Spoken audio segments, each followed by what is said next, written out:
Lieutenant Marcus Washington's uniform and medals meant nothing as Officer Keller's forearm pressed against his throat. The phone cameras captured it all, a decorated Navy SEAL treated like a criminal. Nobody expected what Marcus would do next, nor how it would change America forever.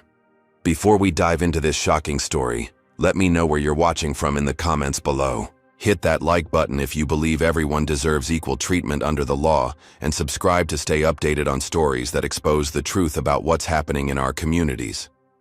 Now let's see how a simple return home turned into a national movement.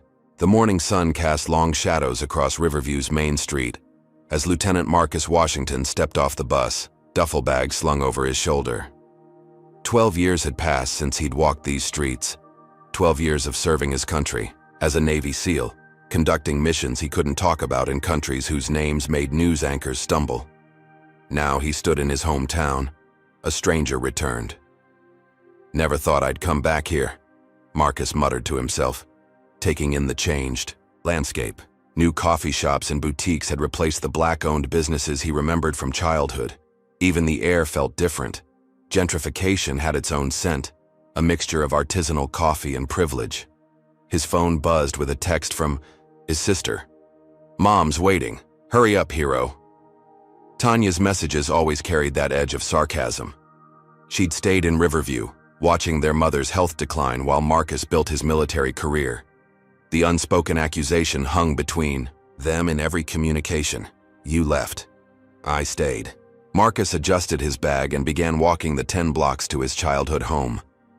With each step, memories flooded back. The corner where he'd played basketball with friends now featured an organic market.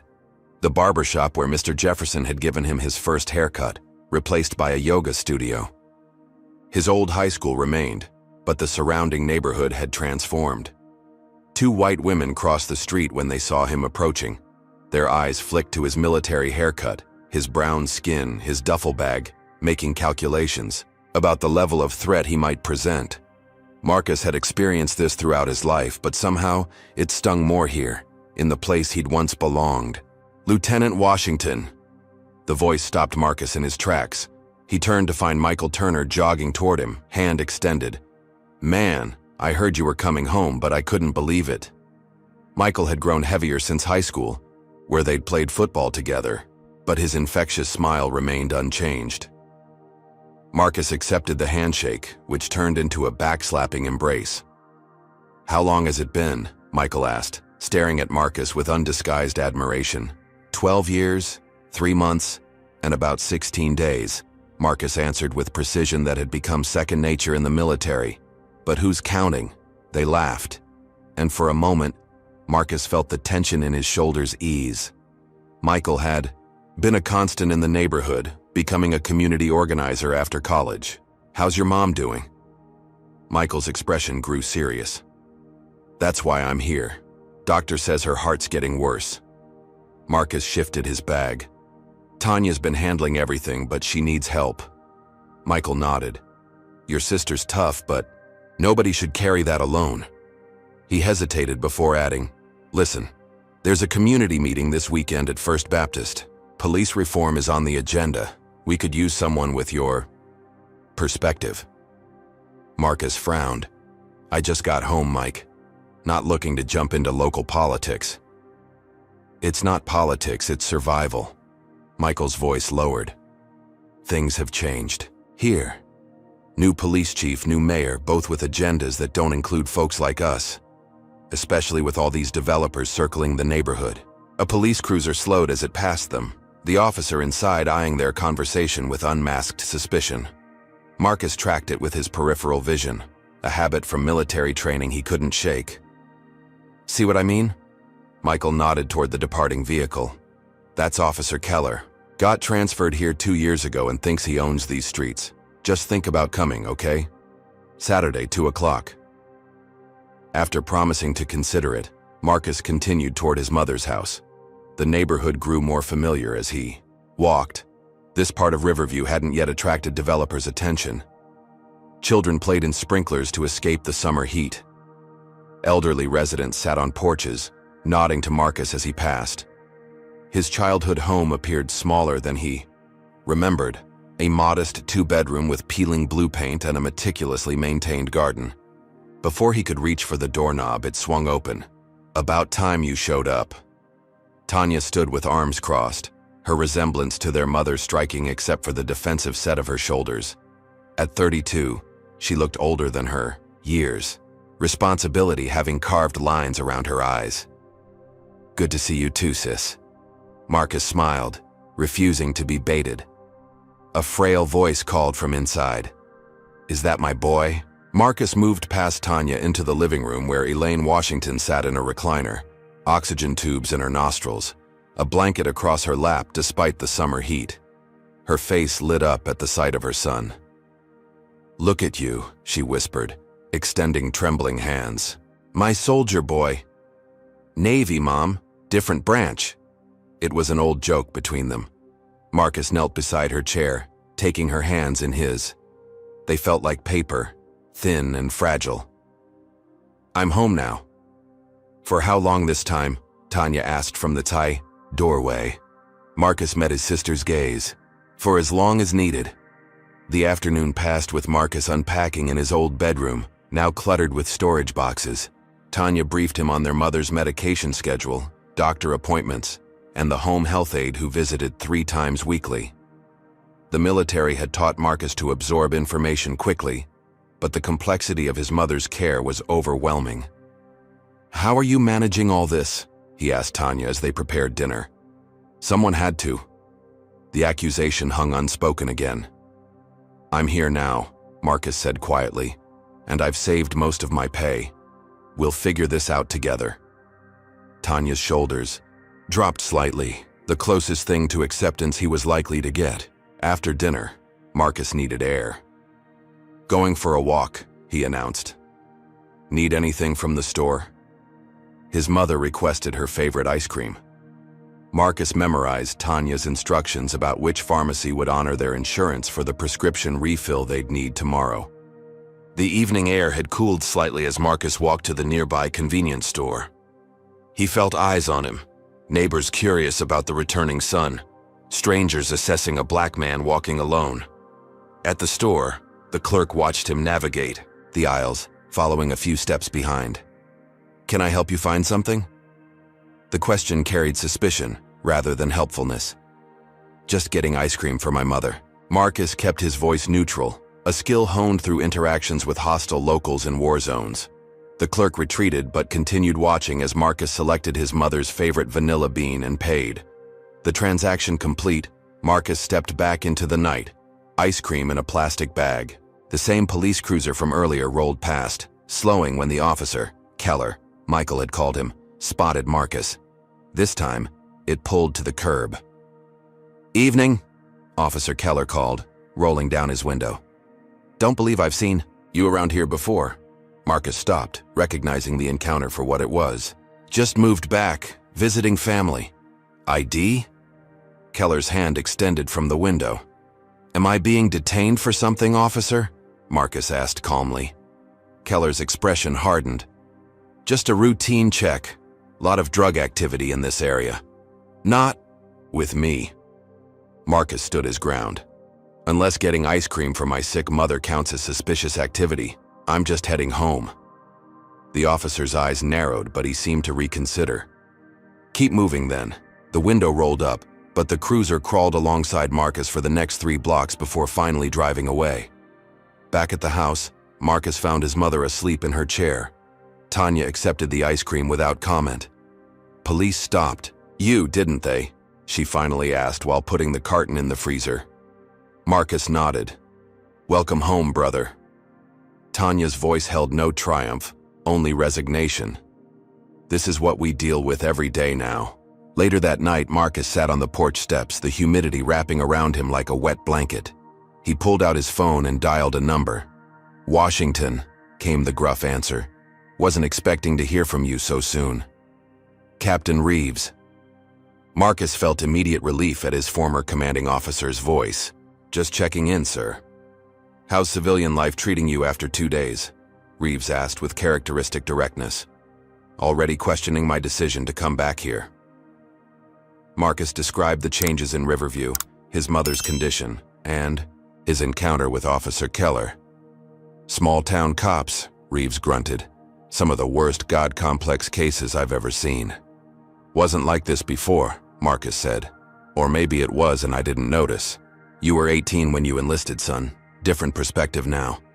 Reeves paused. Remember what I taught you about hostile encounters? Maintain control of yourself when you can't control the situation, Marcus recited. Exactly. You've faced worse than some power-tripping local cop. The captain's voice softened slightly. Your mother needs you.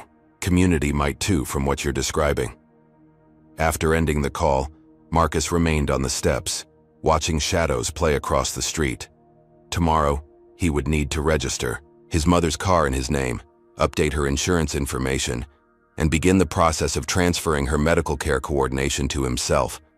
Simple tasks made complicated by bureaucracy, and apparently, by the color of his skin in a town that no longer felt like home. Saturday arrived with oppressive humidity that turned the 10-block walk to First Baptist Church into an exercise in endurance. Marcus had spent 3 days navigating the labyrinth of his mother's health care, encountering roadblocks at every turn, insurance forms requiring signatures in triplicate, doctors reluctant to speak with him rather than Tanya, and pharmacy policies that seemed designed to prevent medication from reaching patients.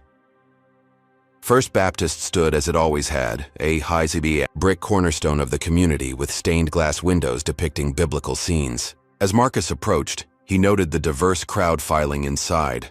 Elderly residents who'd known him since childhood, young parents with children in tow, college students wearing Black Lives Matter t-shirts. Michael waited at the entrance, greeting attendees by name. His face brightened when he spotted Marcus. You made it. Wasn't sure you would. He clapped Marcus on the shoulder, guiding him inside. Just observing, Marcus clarified. Not here to make speeches. The sanctuary hummed with conversation. Marcus chose a seat in the back row, nodding to familiar faces but avoiding extended interactions. He noticed a young woman with a press badge and notebook sitting nearby, her eyes scanning the room with practiced efficiency. At precisely 2 o'clock, Michael stepped to the pulpit and called the meeting to order. Thank you all for coming. Today, as always, we gather in peace, seeking justice for our community. He introduced various speakers, a local teacher describing police intimidation of Black students walking home from school, a business owner whose customers were routinely harassed, a teenage boy who'd been stopped 14 times in the past year while riding his bicycle. Each testimony built upon the last, creating a tapestry of systematic harassment. Officer Keller seems to appear in many of these accounts, Michael noted, marking tallies on a whiteboard. But he's not alone. Officers Brennan and Wilson are frequently mentioned too. They're just following orders, called an elderly man from the front row. It's Chief Wilson setting the policies, and he answers to Mayor Davidson. As if summoned by his name, the doors at the rear of the sanctuary opened to admit a slim man in an expensive suit. Mayor Robert Davidson entered with the confidence of someone accustomed to controlling rooms. I heard there was concern about our police department, he announced, smiling broadly. Thought I'd come address it personally.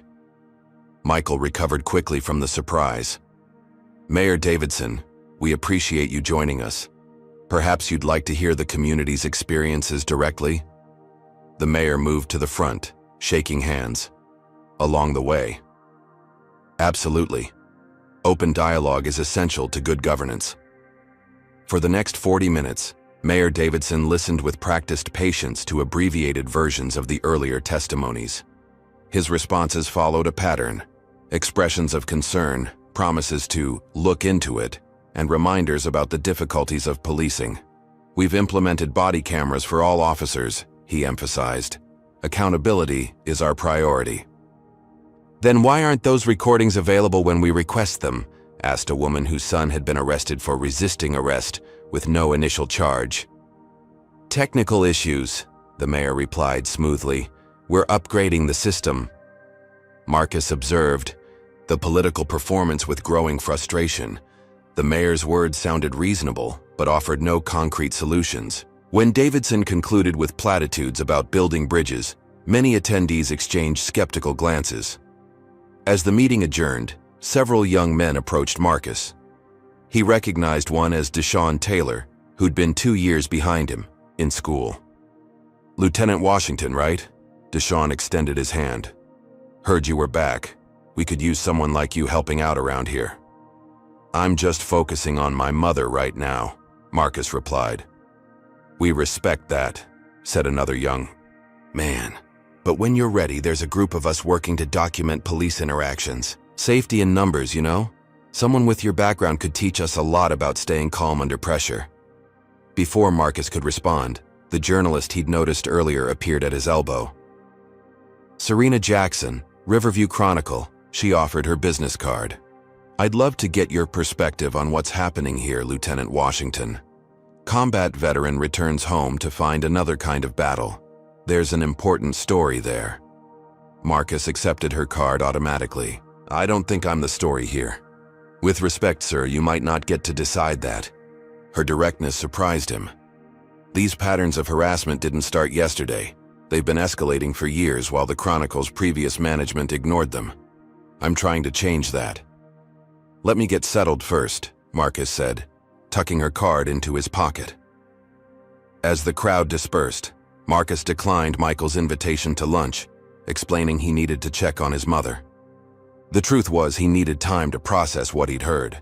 The testimonies painted a picture of systematic intimidation far beyond what he'd expected.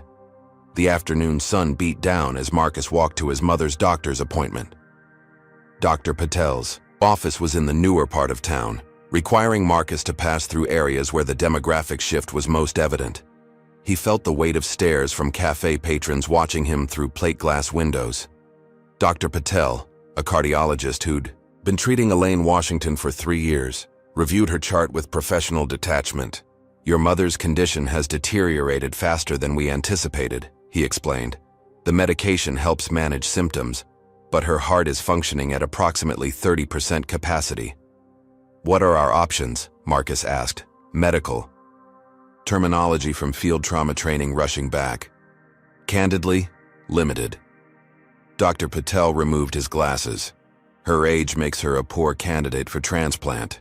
We can adjust medications, consider a pacemaker, but we're managing decline rather than expecting significant improvement." The clinical assessment hit Marcus like physical impact. How long? Impossible to say precisely. Months rather than years, but quality of life can remain good with proper care. Dr. Patel glanced at his watch. "The social worker can discuss home health options and palliative care resources." Marcus left the appointment with a folder of information and a heaviness in his chest that had nothing to do with the humidity. His mother was dying. The reality he'd been avoiding settled around his shoulders as he walked. Lost in thought, he almost missed the commotion ahead. Outside the corner market convenience store, 2 patrol cars had surrounded a group of teenagers. Marcus recognized Officer Keller immediately, his stance aggressive as he towered over a boy who couldn't be more than 16. "Empty your pockets, all of you," Keller's voice carried down the block. "We didn't do nothing," protested one teen, hands nervously raised. "That's for me to determine," Keller responded, roughly pushing the boy against the wall to pat him down. Marcus quickened his pace, observing the scene with trained eyes. The teenagers, 4 boys, all black, showed no signs of intoxication or violence. Their skateboards lay scattered on the sidewalk. The store owner watched nervously from the doorway. "Is there a problem here, officer?" Marcus asked calmly, stopping at a non-threatening distance. Keller's head snapped up, recognition and annoyance flashing across his face. "Police business. Move along." "Just asking a question." Marcus kept his tone neutral. "These kids' friends of yours?" Keller directed this to the teenagers. "No, sir," answered the tallest boy. "We were just buying sodas." Marcus nodded, maintaining eye contact with Keller. "What are they suspected of doing?" The second officer, whose nameplate read Brennan, shifted uncomfortably. Keller's face hardened. "Suspicious behavior. Someone called it in." "What specific behavior?" Marcus persisted. "Because from where I'm standing, it looks like teenagers buying sodas on a hot day." "You interfering with police business?" Keller's hand moved subtly toward his weapon. Not at all. Marcus deliberately kept his hands visible. Just observing? A public interaction in my community. These young men have rights, including knowing why they're being detained. Something in Marcus's calm demeanor seemed to register with Officer Brennan, who placed a restraining hand on Keller's arm. Maybe we should respond to that call on Oak Street, Brennan suggested. Keller's jaw worked, anger evident in his eyes as they bored into Marcus. Finally, he stepped back. Stay out of trouble, he warned the teenagers, the threat implicit. To Marcus, he added, I'll remember you. As the patrol cars pulled away, the teenagers gathered their skateboards, thanking Marcus profusely. You, military or something? Asked one. Something like that. Marcus handed them Dr. Patel's business card. If anything like this happens again, write down the officers' names and badge numbers. Time, date, location, building a record matters. From across the street, Serena Jackson lowered her phone. She'd recorded the entire interaction. Still, think you're not part of the story, Lieutenant Washington? She called. Marcus didn't answer, continuing his walk home with the uncomfortable knowledge that he'd just made himself a target in Officer Keller's eyes. Captain Reeves's advice echoed in his mind.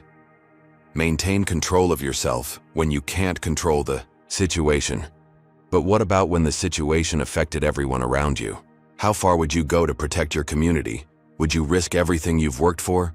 Would you stand up to authority figures abusing their power, knowing you might become their next target? These questions haunted Marcus Washington as he settled into life in Riverview. Drop a comment with one if you've ever witnessed injustice and felt powerless to stop it. Hit that like button if you believe one person really can make a difference. And subscribe to hear stories of everyday heroes standing up for what's right. Now, as Marcus establishes a daily routine, how will Officer Keller respond to being challenged? Let's find out. After 2 weeks in Riverview, Marcus established a rhythm dictated by his mother's needs. Mornings began with helping her through the laborious process of bathing and dressing, administering medications, and preparing breakfast high in protein, but low in sodium as per doctor's orders.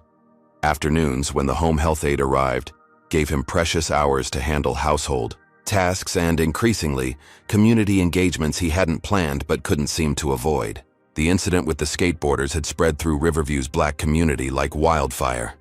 Mothers stopped Marcus on the street to thank him. Teenagers nodded with newfound respect. Even Tanya had softened slightly, though she warned him about making enemies of the police. We still have to live here when you decide to leave again, she reminded him one evening. Who says I'm leaving? Marcus replied, though the question lingered in his mind. His military career was over. The knee injury from his last deployment had seen to that, but what came next remained unclear. Perhaps seeking structure amidst uncertainty, Marcus began holding informal sessions at the community center, teaching teenagers about their legal rights during police encounters. He emphasized documentation, respectful communication, and the importance of remaining calm. Your best weapon is your mind, he told them, echoing Captain Reeves's training. Stay focused, stay strategic, stay alive. The classes grew from 8 attendees to 20, then 30. Parents began attending too, grateful for practical knowledge in navigating a system increasingly stacked against them. Marcus knew his activities would eventually draw official attention. He wasn't surprised when Michael called to inform him that Chief Wilson had requested a meeting. They're calling it community outreach, Michael explained. But several officers have been monitoring your classes. The police station occupied a modern building near City Hall, its glass and steel exterior projecting transparency, while the tinted windows prevented anyone from seeing inside. An architectural metaphor Marcus found fitting. At the front desk, he stated his name and appointment time with military precision. Chief Wilson's office reflected the man himself, orderly, impersonal, designed to intimidate. Awards and certifications covered one wall. A large map of Riverview dominated another, neighborhoods color-coded in ways Marcus found suspicious. Lieutenant Washington. Chief Wilson didn't stand when Marcus entered, merely gesturing to the chair across from his desk. Appreciate you, Coming in. Wilson was older than Marcus had expected, perhaps late 50s, with close-cropped gray hair and a physique suggesting he'd once been physically imposing, but had succumbed to desk job softness. His eyes, however, remained sharp as they assessed Marcus. "Your service record is impressive," Wilson continued, tapping a folder on his desk. "2 Purple Hearts, Bronze Star with Valor, Special Operations, Classified Missions." The implication was clear. "We've done our homework on you." "Thank you for your interest in my background, Chief Wilson," Marcus replied evenly. "Though I'm curious why the local police department would pull my military records for a community outreach meeting." Wilson's smile didn't reach his eyes. "Just trying to understand who we're dealing with. You've made quite an impression since returning to Riverview." "I'm just helping my mother through a difficult time and teaching young people how to, shall we say, interact with police officers." Wilson leaned forward. "Some might interpret that as encouraging resistance to lawful authority." "I'm teaching them their constitutional rights," Marcus corrected, "and how to safely navigate encounters to ensure everyone goes home unharmed. I'd think law enforcement would support such efforts." "Riverview has changed since you left, Lieutenant.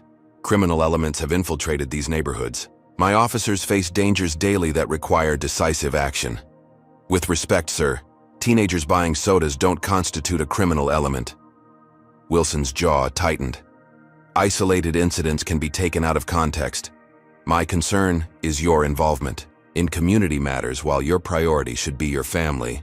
I understand your mother's condition is serious." The reference to his mother's health, information Wilson had no legitimate reason to know, sent a chill through Marcus. It was a deliberate pressure point, identified and exploited.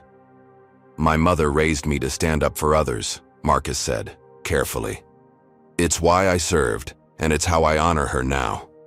"Admirable." Wilson's tone suggested otherwise. "Just be mindful that your military approach may not translate well to civilian community relations. We wouldn't want your mother worrying about legal complications during her illness." The veiled threat hung in the air between them. Marcus maintained eye contact, refusing to be intimidated.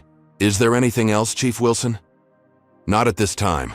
My door is always open if you have concerns about neighborhood safety." Wilson finally stood, extending his hand.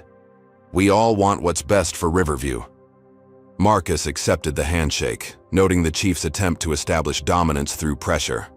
Two could play at that game. He matched the grip precisely, neither yielding nor escalating, a silent message between men accustomed to power dynamics. Outside the station, Marcus took a deep breath of humid air, processing the encounter. Chief Wilson hadn't explicitly ordered him to cease his activities, but the message was unmistakable. "You're being watched. Back off." His phone vibrated with a text from Tanya. 911, Keller pulled me over. Jefferson and Maine. Marcus's military training kicked in immediately, adrenaline focusing his thoughts as he jogged toward the intersection 6 blocks away. He spotted Tanya's blue Honda pulled to the curb, Officer Keller standing beside the driver's window, his posture radiating hostility. "License, registration, and proof of insurance," Keller was saying as Marcus approached. "Step out of the vehicle, ma'am." "What's the problem, officer?" Marcus asked, stopping at a reasonable distance. Keller's head snapped around, recognition and annoyance flashing across his face. "Family reunion? This is a traffic stop, sir. Please step back." "That's my sister," Marcus explained calmly. "I'd like to know why she was stopped." "Failure to make a complete stop at the sign back there." Keller jerked his thumb toward the intersection. "I did stop," Tanya protested from inside the car. "Step out of the vehicle, ma'am," Keller repeated, his hand moving to rest on his weapon. "Officer Keller," Marcus said, careful to use the name, establishing that he knew who he was dealing with. "My sister is on her way to pick up medication for our mother. If there's a citation to be issued, could you please expedite the process?" "You giving me orders now?" Keller stepped toward Marcus, deliberately invading his personal space. "The Navy SEAL thinks he runs these streets?" The reference to his military background confirmed what the meeting with Chief Wilson had already suggested. Marcus was being specifically targeted. He focused on his breathing, maintaining the calm center he'd relied on in combat. No orders. Officer, just a request for professional courtesy. Keller's eyes narrowed. Professional courtesy? You want to talk about professional courtesy after interfering with police business last week? After conducting little seminars, teaching kids to resist arrest? Teaching them their rights under the law, Marcus corrected, keeping his voice level, despite the anger building inside him. Not resistance. Same difference in my book. Keller's radio crackled with a call from dispatch. He hesitated, clearly reluctant to abandon the confrontation, then stepped back. Consider this a warning, Miss Washington. Next time, come to a complete stop. To Marcus, he added, we'll continue this discussion another time. As Keller returned to his patrol car, Marcus noted several bystanders with phones raised, recording the interaction. Word had spread fast in Riverview. Whenever Marcus encountered police, cameras appeared. You okay? He asked Tanya once Keller had driven away. Been better. Her hands trembled slightly as she gripped the steering wheel. He followed me for 10 blocks before pulling me over. This is what I was talking about, Marcus. They're targeting us now because of you. They were targeting the community before I got here, Marcus replied. The difference is people are documenting it now. Tanya sighed, some of her anger deflating. Mom's waiting for her medication. We should go. By evening, video of the incident had spread across local social media. Marcus received a call from Serena Jackson requesting comment for an article about police targeting family members of community advocates. Not interested in being the headline, Marcus told her. Whether you're interested or not, you've become part of this story, Serena insisted. Officer Keller mentioned your military background, information he shouldn't have had access to during a routine traffic stop. Don't you find that concerning? Marcus did find it concerning, but years of classified operations had taught him the value of information control. If you're writing about police harassment, there are plenty of residents willing to share their experiences. None with your credibility, Serena countered. Navy SEAL versus local cop makes for a different narrative than typical police-civilian interactions. It changes the conversation. That's exactly what I'm trying to avoid, Marcus explained. This isn't about me versus anybody. It's about constitutional rights and equal protection under the law. After ending the call, Marcus checked his email to find a message from Mayor Davidson's office requesting his participation in a newly formed Community Police Oversight Committee. The timing, immediately following the confrontation with Keller, struck him as suspicious. Later that night, while reviewing his mother's medical insurance paperwork, Marcus's phone chimed with a notification. An anonymous text message contained a single sentence: "Stay in your lane, or find out what happens when you swerve." He stared at the screen, military instincts assessing the threat level. Not immediate, but real. Someone wanted him scared. Someone with access to his personal phone number. Marcus deleted the message but took a screenshot first. Documentation mattered, as he'd been teaching the teenagers. He was practicing what he preached. The next morning, Serena appeared at his door, holding a printout of financial records. "I need 10 minutes of your time," she said without preamble. "This isn't about yesterday's incident. It's about why the police are targeting specific neighborhoods." Inside, with Tanya listening while preparing their mother's breakfast, Serena laid out spreadsheets showing property acquisitions throughout Riverview. 3 development companies have been buying properties at below-market rates in predominantly black neighborhoods, she explained. Coincidentally, these same neighborhoods have seen dramatic increases in police presence, citations, and arrests over the past 18 months. "Driving down property values," Tanya said immediately, understanding dawning. "Exactly," Serena nodded. "Make an area seem dangerous and crime-ridden, property values fall, residents sell cheap to escape, developers swoop in. And where do the developers get their information about which properties might soon be available?" Marcus asked, connecting dots. "That's what I'm still investigating. But one of the development company principals golfs weekly with Mayor Davidson. And Chief Wilson received a substantial raise last year, approved unanimously by the city council. whose campaigns were funded primarily by business interests. The systematic nature of the corruption took shape in Marcus's mind. Not just individual racist officers, but an orchestrated effort to displace an entire community for profit. "Why are you bringing this to me?" he asked Serena. "Because you've already disrupted their pattern without realizing it. Your presence, your military background, your calm resistance to intimidation. It's creating space for others to stand up too." She gathered her documents. "Also, your mother's medical bills are substantial. Financial pressure makes people vulnerable to coercion or drives them to sell property.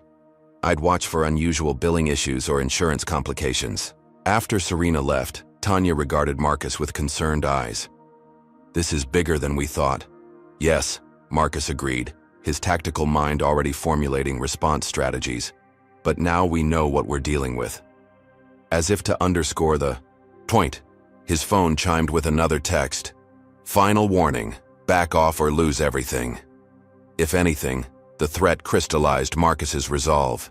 In combat, he'd learned that enemies only increased pressure when their positions were threatened. He was over the target, time to press the advantage. What would you do if you discovered corruption in your hometown? Would you risk everything to expose it? Comment 1 if you believe Marcus should continue his fight despite the risks. Hit like if you support those who stand up for their communities against intimidation and corruption. Subscribe to find out what Marcus does next. The battle is just beginning, and you won't believe how the community responds when they discover the truth. Mayor Davidson's invitation to join the Police Oversight Committee presented Marcus with a strategic dilemma. Accepting meant legitimizing what might be a mere public relations exercise. Declining meant losing potential access to information that could expose the broader corruption Serena had uncovered. "It's a trap," Tanya insisted when Marcus showed her the email. "They want to neutralize you by making you part of the system. Or they're responding to community pressure, and I could help ensure real change," Marcus countered, though he shared her skepticism. After consulting with Michael, who urged him to infiltrate from within, Marcus reluctantly accepted the appointment. The first meeting was scheduled at City Hall, a formal setting designed to intimidate community representatives with bureaucratic pomp. Marcus arrived precisely on time, dressed in a crisp button-down shirt and slacks, professional but not deferential. The conference room already contained several attendees: 2 elderly church leaders, a Hispanic business owner, a white woman from the League of Women Voters, and 3 people Marcus recognized as consistent supporters of Mayor Davidson's administration. Chief Wilson sat at one end of the table, flanked by 2 officers. Marcus felt a jolt of controlled anger when he recognized Officer Keller among them. Their eyes met briefly, mutual recognition and hostility passing between them in a silent exchange. Mayor Davidson swept in with practiced charm, thanking everyone for their commitment to bridging divides in our beloved community. The carefully scripted introduction established the committee's limited purview, reviewing department training protocols, suggesting community engagement activities, and providing feedback on public communications. "To be clear," Marcus interrupted, when the mayor paused for breath, "will this committee have any actual authority to investigate complaints against officers or recommend disciplinary action?" An uncomfortable silence followed. The mayor's smile tightened. "This is an advisory committee, Lieutenant Washington. Disciplinary matters remain within the department's internal affairs division. But your input on preventative measures is valuable. With respect, sir, prevention requires accountability, without consequences for misconduct. No amount of training or community engagement will create meaningful change." Chief Wilson leaned forward. "Our department has comprehensive review procedures already in place. Perhaps Lieutenant Washington is unfamiliar with standard police protocols, given his military background." "I'm quite familiar with accountability structures," Marcus replied evenly. "In the SEALs, leadership takes responsibility for the actions of their team. If one of us violated rules of engagement, our entire unit faced consequences. Does the same principle apply here?" Officer Keller snorted derisively. "Military rules don't apply to civilian policing. We deal with different threats." "Like teenagers buying sodas?" Marcus asked, holding Keller's gaze. The tension in the room escalated as Keller half rose from his chair, face flushing with anger. Chief Wilson placed a restraining hand on his subordinate's arm. "This illustrates exactly why dialogue is needed," Mayor Davidson interjected smoothly. "Different perspectives, different experiences. Let's channel this energy constructively." For the next hour, Marcus presented evidence of discriminatory practices. Data Serena had compiled showing stark disparities in traffic stops, citations, and use of force between white and black residents. The statistics painted an undeniable pattern that even the mayor's supporters struggled to dismiss. "These numbers reflect the reality our community experiences daily," Marcus concluded. "If this committee is serious about improvement, acknowledging this reality is the first step." Chief Wilson's rebuttal cited higher crime rates and non-compliance with officer instructions to explain the disparities. The familiar justifications rang hollow against the hard data. As the meeting concluded with promises to continue the important conversation at their next gathering, Officer Keller deliberately bumped Marcus's shoulder while exiting. "Careful where you step, SEAL," he muttered. "You're in deeper waters than you realize." Marcus maintained his composure, but the threat registered clearly. The confrontation at the committee meeting had elevated the stakes. He arrived home just after 9 to find his mother's house surrounded by neighbors. His heart rate spiked as he sprinted the final block, pushing through the gathered crowd to find Tanya standing on the porch, arms wrapped around herself despite the evening heat. The front of the house was defaced with spray-painted slurs and threats. "Race traitor," sprawled across the door in red paint. "Watch your back," covered one window. "Mom?" Marcus asked urgently. "Inside with Mrs. Baker. She's upset but okay." Tanya's voice trembled slightly. "I called the police 2 hours ago. No one's come." Marcus pulled out his phone and dialed 911, identifying himself and reporting the vandalism. The dispatcher promised to send officers immediately. "Already reported," Marcus informed her calmly. 2 hours ago. Please log this as a follow-up call, noting the delay in response." While waiting, neighbors helped cover the worst of the graffiti with sheets and tarps. Mr. Jefferson from 3 doors down brought cleaning supplies. Teenagers Marcus had trained in his community classes arrived with bottles of water and determined expressions, organizing themselves into cleanup crews. "We got your back, Lieutenant," Deshaun Taylor assured him, scrubbing at the hateful words. Inside, Marcus found his mother trembling in her recliner, the home health aide speaking soothingly while checking her vital signs. "Blood pressure's elevated," Mrs. Baker reported quietly. She heard the commotion when it happened. Elaine Washington reached for her son's hand. "They think they can scare us," she whispered. "Just like back in my day." Marcus knelt beside her chair. "No one's going to hurt you, Mom. I promise." "Not worried about me." Her fragile hand squeezed his with surprising strength. "Worried about you poking the hornet's nest." "Someone needs to," Marcus replied. A patrol car finally arrived nearly 3 hours after the initial call. Officer Brennan, Keller's partner from the convenience store incident, appeared uncomfortable as he surveyed the scene and took statements. No mention was made of the response delay. "Any security cameras in the area?" Brennan asked, going through the motions. "Not that I'm aware of," Marcus answered, though plenty of witnesses saw a patrol car drive by without stopping around the time it happened. Brennan's eyes flickered, with what might have been shame before he looked down at his notepad.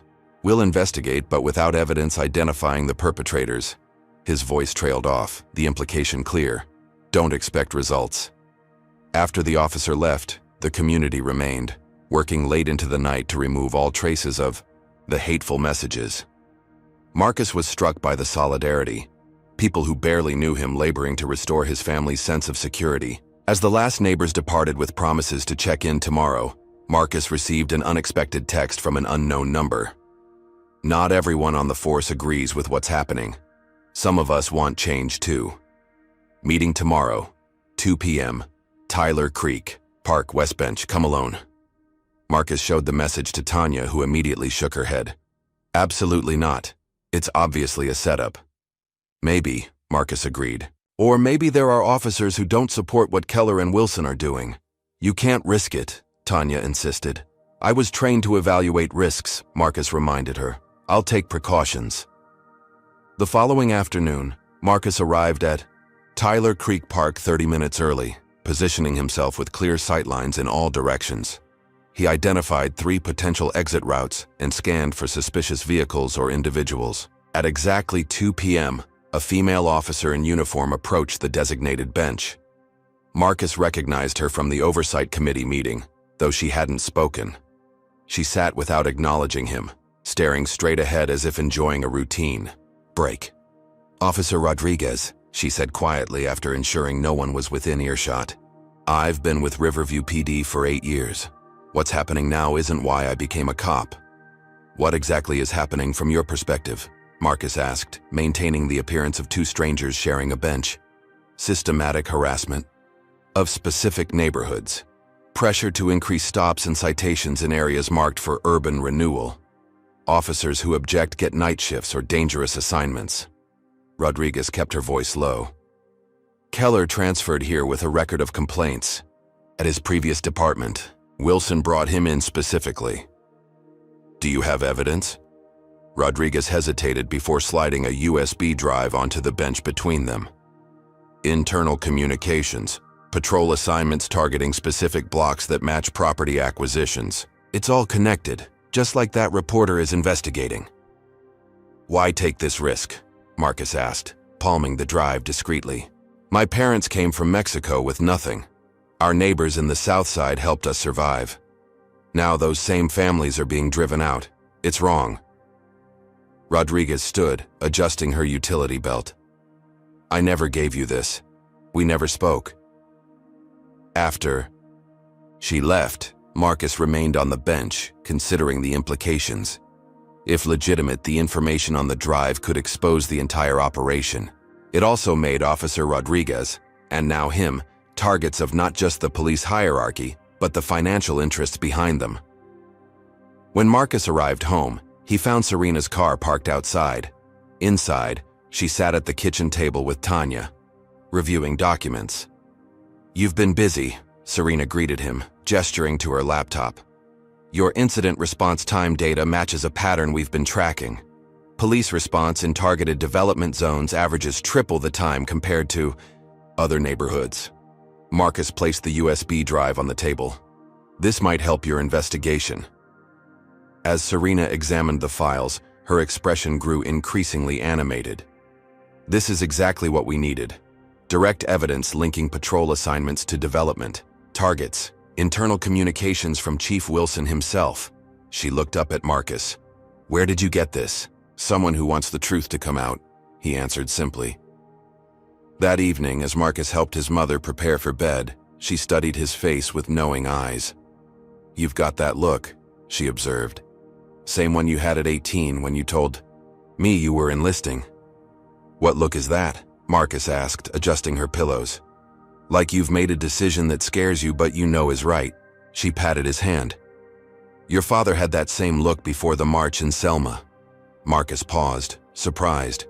His mother rarely mentioned his father's civil rights activism. "You never told me he was at Selma." Elaine Washington smiled faintly. "Some stories wait for the right time. Your father believed standing up for dignity was worth any cost. I see him in you now." The comparison with the father he barely remembered struck Marcus deeply. "I'm not trying to be a hero, Mom." Heroes rarely do. They just can't walk past wrong and pretend not to see it. She closed her eyes, suddenly exhausted. "This house was paid for with your father's life insurance after the accident. It's why I never left, even when the neighborhood changed. Our history matters." Marcus sat with her until she fell asleep, her revelation adding new dimension to his understanding of his family's connection to Riverview. The house wasn't merely property, it was legacy, testament to his father's values. The following morning, Serena's article appeared online, providing the first public documentation of the correlation between police activity and property development. While no internal documents were directly quoted, protecting the source, the statistical patterns were damning. Marcus's phone rang shortly after the article published. Michael's voice carried unusual urgency. Have you seen what they're doing? The police are conducting safety inspections at businesses that advertise in the Chronicle, checking permits, finding violations. Serena's editor is getting pressure from their advertisers. Before Marcus could respond, another call came through. Captain. Reeves, sorry Mike, need to take this. Marcus switched calls. Captain. Washington. Reeves' voice had the focused intensity Marcus associated with mission planning. Just checking in. Heard there's been some excitement in your quiet retirement. Marcus explained the escalating situation, from the committee meeting confrontation, to the house vandalism to Officer Rodriguez's evidence. Sounds like you've stirred up the proverbial hornet's nest, Reeves commented. Local authorities using intimidation tactics against civilians doesn't sit well with me. Neither does targeting a decorated veteran. I'm handling it, Marcus assured him. No doubt, but every SEAL knows the value of backup. Reeves paused. I've got some leave coming. Thought I might visit your neck of the woods, see this situation firsthand. Couple of the team might join me. The offer of support from his former commanding officer and teammates sent a wave of relief through Marcus. Wouldn't want to disrupt your vacation plans, sir. Wouldn't be a disruption, more like a reunion. Reeves's tone made clear this wasn't merely a social visit. Sometimes, Washington, presence alone changes the equation. I'll text you details. As Marcus ended the call, he noticed a text notification from an unknown number. Meeting exposed. Rodriguez suspended. Watch yourself. The warning sent a chill through him. Officer Rodriguez had risked her career to provide evidence, and now she was paying the price. The stakes were escalating rapidly. That afternoon, Tanya burst through the door, face flushed with anger and fear. They're cutting Mom's home health care. The insurance company just called. They're claiming her condition doesn't qualify for continued services. They want her in a nursing facility instead. The timing couldn't be coincidence. First vandalism, now medical care disruption. Pressure points designed to force compliance. They don't know who they're dealing with, Marcus said quietly, his resolution hardening into something like the cold focus he'd felt before dangerous missions. Call Dr. Patel. I'll handle the insurance company. As Tanya made the call, Marcus stepped onto the porch, surveying the neighborhood that had rallied around his family the night before. The community had shown its strength once. Now it was time to organize that strength into something the power brokers of Riverview couldn't ignore. Captain Reeves was right. Sometimes presence alone changes the equation, and Marcus was done being reactive. Time to bring the fight to them. The community march was Michael's idea, designed to draw attention to the connection Serena had exposed between police harassment and property development. Scheduled for Saturday afternoon, the event had grown from a neighborhood demonstration to a citywide protest as news spread through Riverview. Marcus initially planned to observe rather than participate, mindful of the increasing threats against him personally. But as he watched the gathering crowd from his vantage point across from the public park that served as the rally point, he recognized the need for calm leadership. Hundreds of people assembled with hand-lettered signs proclaiming, "Riverview is our home," and policing harassment. Elderly residents who rarely left their porches stood shoulder to shoulder with college students. White allies from other neighborhoods joined Black and Hispanic families from the targeted zones. The police presence was immediately concerning. Officers in riot gear formed a perimeter, despite the entirely peaceful nature of the assembly. Patrol cars blocked side streets, limiting movement. Marcus spotted Officer Keller with a group of similarly aggressive-looking officers, their stances confrontational. "They're trying to provoke an incident," Serena observed, appearing beside Marcus with her press credentials prominently displayed. "Give them an excuse to shut it down and arrest people. Where's Chief Wilson?" Marcus scanned the police lines. Conspicuously absent, plausible deniability if things go sideways. Serena adjusted her camera. "Your friend Officer Rodriguez is on administrative leave, by the way, pending investigation of protocol violations." Marcus nodded grimly. She knew the risk she was taking. The march began peacefully, proceeding along the permitted route. Through the neighborhood, Michael led chants focusing on unity and justice rather than accusation. Several clergymen walked at the front, lending moral authority to the demonstration. For the first 30 minutes, tensions remained controlled. Then, as the marchers reached the public park where a rally was planned, Officer Keller's squad moved to block access to the permitted gathering space. "Park's closed for maintenance," Keller announced through a bullhorn. "Disperse immediately." Michael approached with permit documentation in hand. "We have authorization to assemble here, signed by the Parks Department yesterday. Superseded by public safety concerns." Keller's smirk made clear the arbitrary nature of the decision. "You have 5 minutes to disperse." Marcus moved forward, positioning himself where the marchers could see him, but maintaining enough distance from Keller to avoid immediate confrontation. He began quietly directing people to remain calm, encouraging them to document the police actions with their phones. "They want a confrontation," he explained to those nearby. "Don't give it to them." The strategy worked initially. The crowd remained disciplined, despite Keller's increasingly aggressive demands. Then an elderly man with a cane, Mr. Peterson from Marcus's mother's church, attempted to sit on a park bench exhausted from the march. Officer Brennan immediately grabbed the man's arm. "Park's closed. Move along." "I just need to rest a moment," Mr. Peterson protested, his voice quavering. Marcus moved quickly but deliberately, approaching with hands clearly visible. "Officer Brennan, this gentleman needs medical accommodation. The Americans with Disabilities Act requires reasonable adjustments to enforcement actions." Brennan hesitated, recognizing the legal terminology, but Keller stormed over. "You again!" Keller's face contorted with barely contained rage. "Always interfering with police business."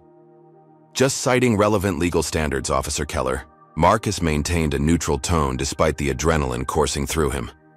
"Mr. Peterson has a medical need to rest before complying with your dispersal order." "You think your fancy military background gives you special knowledge of the law?" Keller stepped closer, intentionally invading Marcus's personal space. "Or maybe you think being a SEAL makes you untouchable?" The mention of Marcus's service history, information that shouldn't have been readily available to Keller, confirmed the targeted nature of the harassment. "This isn't about me," Marcus replied evenly. "It's about allowing peaceful citizens to exercise their constitutional rights without intimidation." "Rights?" Keller scoffed. "You people are always crying about rights while ignoring responsibilities. When an officer gives an order, you comply." The racial implication of "you people" rippled through the watching crowd. Phones lifted higher, recording every word. "Which responsibilities are being ignored here, Officer Keller?" Marcus asked, aware that every exchange was being documented. "These citizens obtained proper permits. They've marched peacefully. They've followed the law. The law is what I say it is on these streets." Keller's control was slipping, exactly as Marcus had strategically intended. "You military types think you're heroes, but you're just government-trained killers who couldn't hack it in the real world." The insult struck deeper than Keller could know. Marcus had lost friends who'd given everything for their country, including those who struggled to reintegrate into civilian life afterward. But he channeled the anger into focus, recognizing the trap. "I respect the difficult job law enforcement officers perform," Marcus responded, loud enough for the recording devices to capture clearly. "Which is why I support accountability measures that protect both officers and citizens." Keller's face flushed darker. He glanced at the surrounding phones, realizing belatedly that his outburst was being recorded from multiple angles. But rather than retreat, he doubled down. "That's enough." He stepped forward aggressively, shoving Marcus backward. "You're interfering with police operations." Marcus maintained his balance, hands still open at his sides in a non-threatening posture. "I'm exercising my First Amendment right to speak in a public space, Officer Keller." "You're resisting a police officer." Keller grabbed Marcus's shirt, pushing him against the nearby wall. His forearm pressed against Marcus's throat, the exact scene from the hook at the beginning of our story. "I said the park is closed." Time seemed to slow as Marcus assessed his options with combat-trained precision. He could easily break Keller's hold. The officer's stance was emotionally driven, tactically unsound. But physical resistance, however justified, would play into Keller's narrative. Instead, Marcus locked eyes with Keller while remaining completely still except for the words that came next. "Officer Keller, I am not resisting. I am complying," while verbally noting that this use of force is excessive and unwarranted. The citizens recording this incident are exercising their legal right to document police actions in public spaces.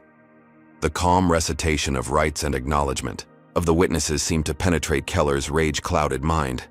He became aware of the dozens of phones recording his actions, the crowd's murmurs growing louder. "Arrest him!" Keller shouted to the officers behind him. "Resisting arrest and assaulting an officer." "I have assaulted no one, nor have I resisted," Marcus stated clearly for the recordings. "I request any witnesses to preserve their video evidence." Keller's grip tightened, cutting off Marcus's air momentarily. In that instant, Marcus's SEAL training nearly took over, his body automatically calculating the precise movements needed to neutralize the threat. But civilian rules applied here, not combat protocols. Instead of fighting back, Marcus used a subtle shift of weight and positioning to relieve the pressure on his throat without technically resisting. The maneuver, imperceptible to observers, but instantly recognizable to Keller as skilled defensive technique, caused momentary confusion in the officer's eyes. "What the?" Keller began, but was interrupted by another officer pulling at his shoulder. "Ryan, cameras everywhere, man. Back off." The warning came too late. The damage was done, captured from multiple angles. A uniformed officer using excessive force against a calm, verbally compliant citizen who happened to be a decorated military veteran. As Keller stepped back, visibly struggling to regain control, Marcus remained against the wall, still making no threatening movements. "Lieutenant Washington, you're under arrest for resisting a police officer and creating a public disturbance," Keller announced, producing handcuffs. "I'll comply with the arrest procedure," Marcus stated clearly, turning to present his wrists while continuing to address the crowd. "I request an attorney immediately upon processing and ask any witnesses to contact the Riverview Chronicle with their footage." As the handcuffs closed around Marcus's wrists, unusually tight, Michael stepped forward. "Everyone stay calm and keep recording," he called to the crowd. "This is exactly what peaceful resistance looks like. Lieutenant Washington is showing us the way." The strategic victory was clear even as Marcus was led to a patrol car. What Keller had intended as intimidation had instead become a powerful symbol, a decorated Navy SEAL maintaining disciplined nonviolence in the face of clear police abuse, all documented incontrovertibly. Inside the patrol car, Keller's partner, Officer Brennan, looked distinctly uncomfortable. "This is wrong," he muttered almost to himself. "Then do something about it," Marcus replied quietly. Brennan's eyes met his in the rearview mirror, conflict evident in his expression, but he remained silent as they drove to the station. The booking process was deliberately humiliating. Fingerprinting, mugshot, personal items confiscated. The charges expanded mysteriously to include inciting a riot and assaulting an officer, despite the video evidence contradicting both claims. Bail was set at an extraordinary $50,000, far exceeding normal amounts for the alleged offenses. The message was clear: we can keep you here indefinitely. What they hadn't counted on was the community's response. By the time Marcus was placed in a holding cell, "Justice for Marcus" was trending across social media platforms. The videos had gone viral, showing multiple angles of his composed resistance against Keller's aggression. Marcus spent the night in a cell shared with 3 other men arrested during the demonstration. Rather than despair at his circumstances, he used the time to learn their stories, all variations on the same theme of selective enforcement and intimidation. "They've been squeezing our neighborhood for months," explained one man, a small business owner named James, who'd been arrested for disorderly conduct while simply observing the march. "Parking tickets, noise complaints, health inspections, anything to make us want to sell and leave." By morning, the unexpected scale of public response became clear. When Marcus was led to his bail hearing, the courthouse plaza was filled with protesters. Inside, the courtroom overflowed with supporters, including several veterans in formal military attire. Most surprising was the presence of Captain James Reeves, who stood as Marcus entered. The judge, clearly uncomfortable with the attention the case had attracted, listened to the prosecution's arguments about Marcus being a danger to the community, with obvious skepticism. When Marcus's court-appointed attorney began to speak, Captain Reeves stepped forward. "Your Honor, if I may," he interrupted, "we've arranged for proper legal representation for Lieutenant Washington." The doors opened to admit a distinguished, black man in an impeccable suit, Elijah Monroe, one of the most prominent civil rights attorneys in the country. "Elijah Monroe for the defendant, Your Honor," he announced, "and we are prepared to post bail immediately, though we intend to challenge these transparently retaliatory charges." The judge, recognizing the shifting dynamics, set a reasonable bail amount that was promptly paid through community donations organized overnight. The conditions of release included remaining within city limits, an unnecessary restriction that further revealed the punitive intent behind the prosecution. Outside the courthouse, Marcus blinked in the bright sunlight, astonished by the scene that greeted him. Hundreds of supporters cheered his appearance. National news cameras captured the moment. Marcus noticed Serena among the journalists, giving him a thumbs up. Most unexpectedly, beside Captain Reeves, stood 3 other men Marcus immediately recognized, members of his former SEAL team. "Told you I was bringing backup," Reeves said with a grim smile. "The team doesn't like seeing one of our own mistreated."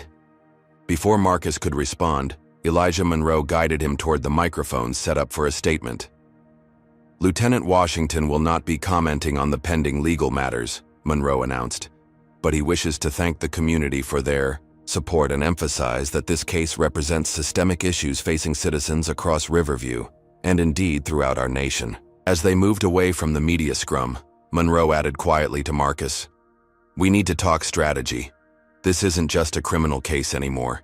It's potentially groundbreaking civil rights litigation." The implications of the attorney's words sank in. What had begun as Marcus simply standing up for teenagers had evolved into something that could set legal precedents. "My mother," Marcus said suddenly. "I need to check on her." "Already handled," Captain Reeves assured him. "2 team members are at your house now. No one's getting near your family." The presence of Navy SEALs guarding his mother's home seemed surreal, but Marcus felt profound gratitude for the support. "We've got a lot to discuss," Elijah continued as they walked to his car. "The videos have changed everything. Officer Keller didn't realize he was creating the perfect test case with his actions, and we've only begun to uncover the connections between police activities and development interests." As they drove toward his mother's house, Marcus processed the rapid escalation of events. What had begun as a personal stand against injustice had transformed into a movement larger than himself.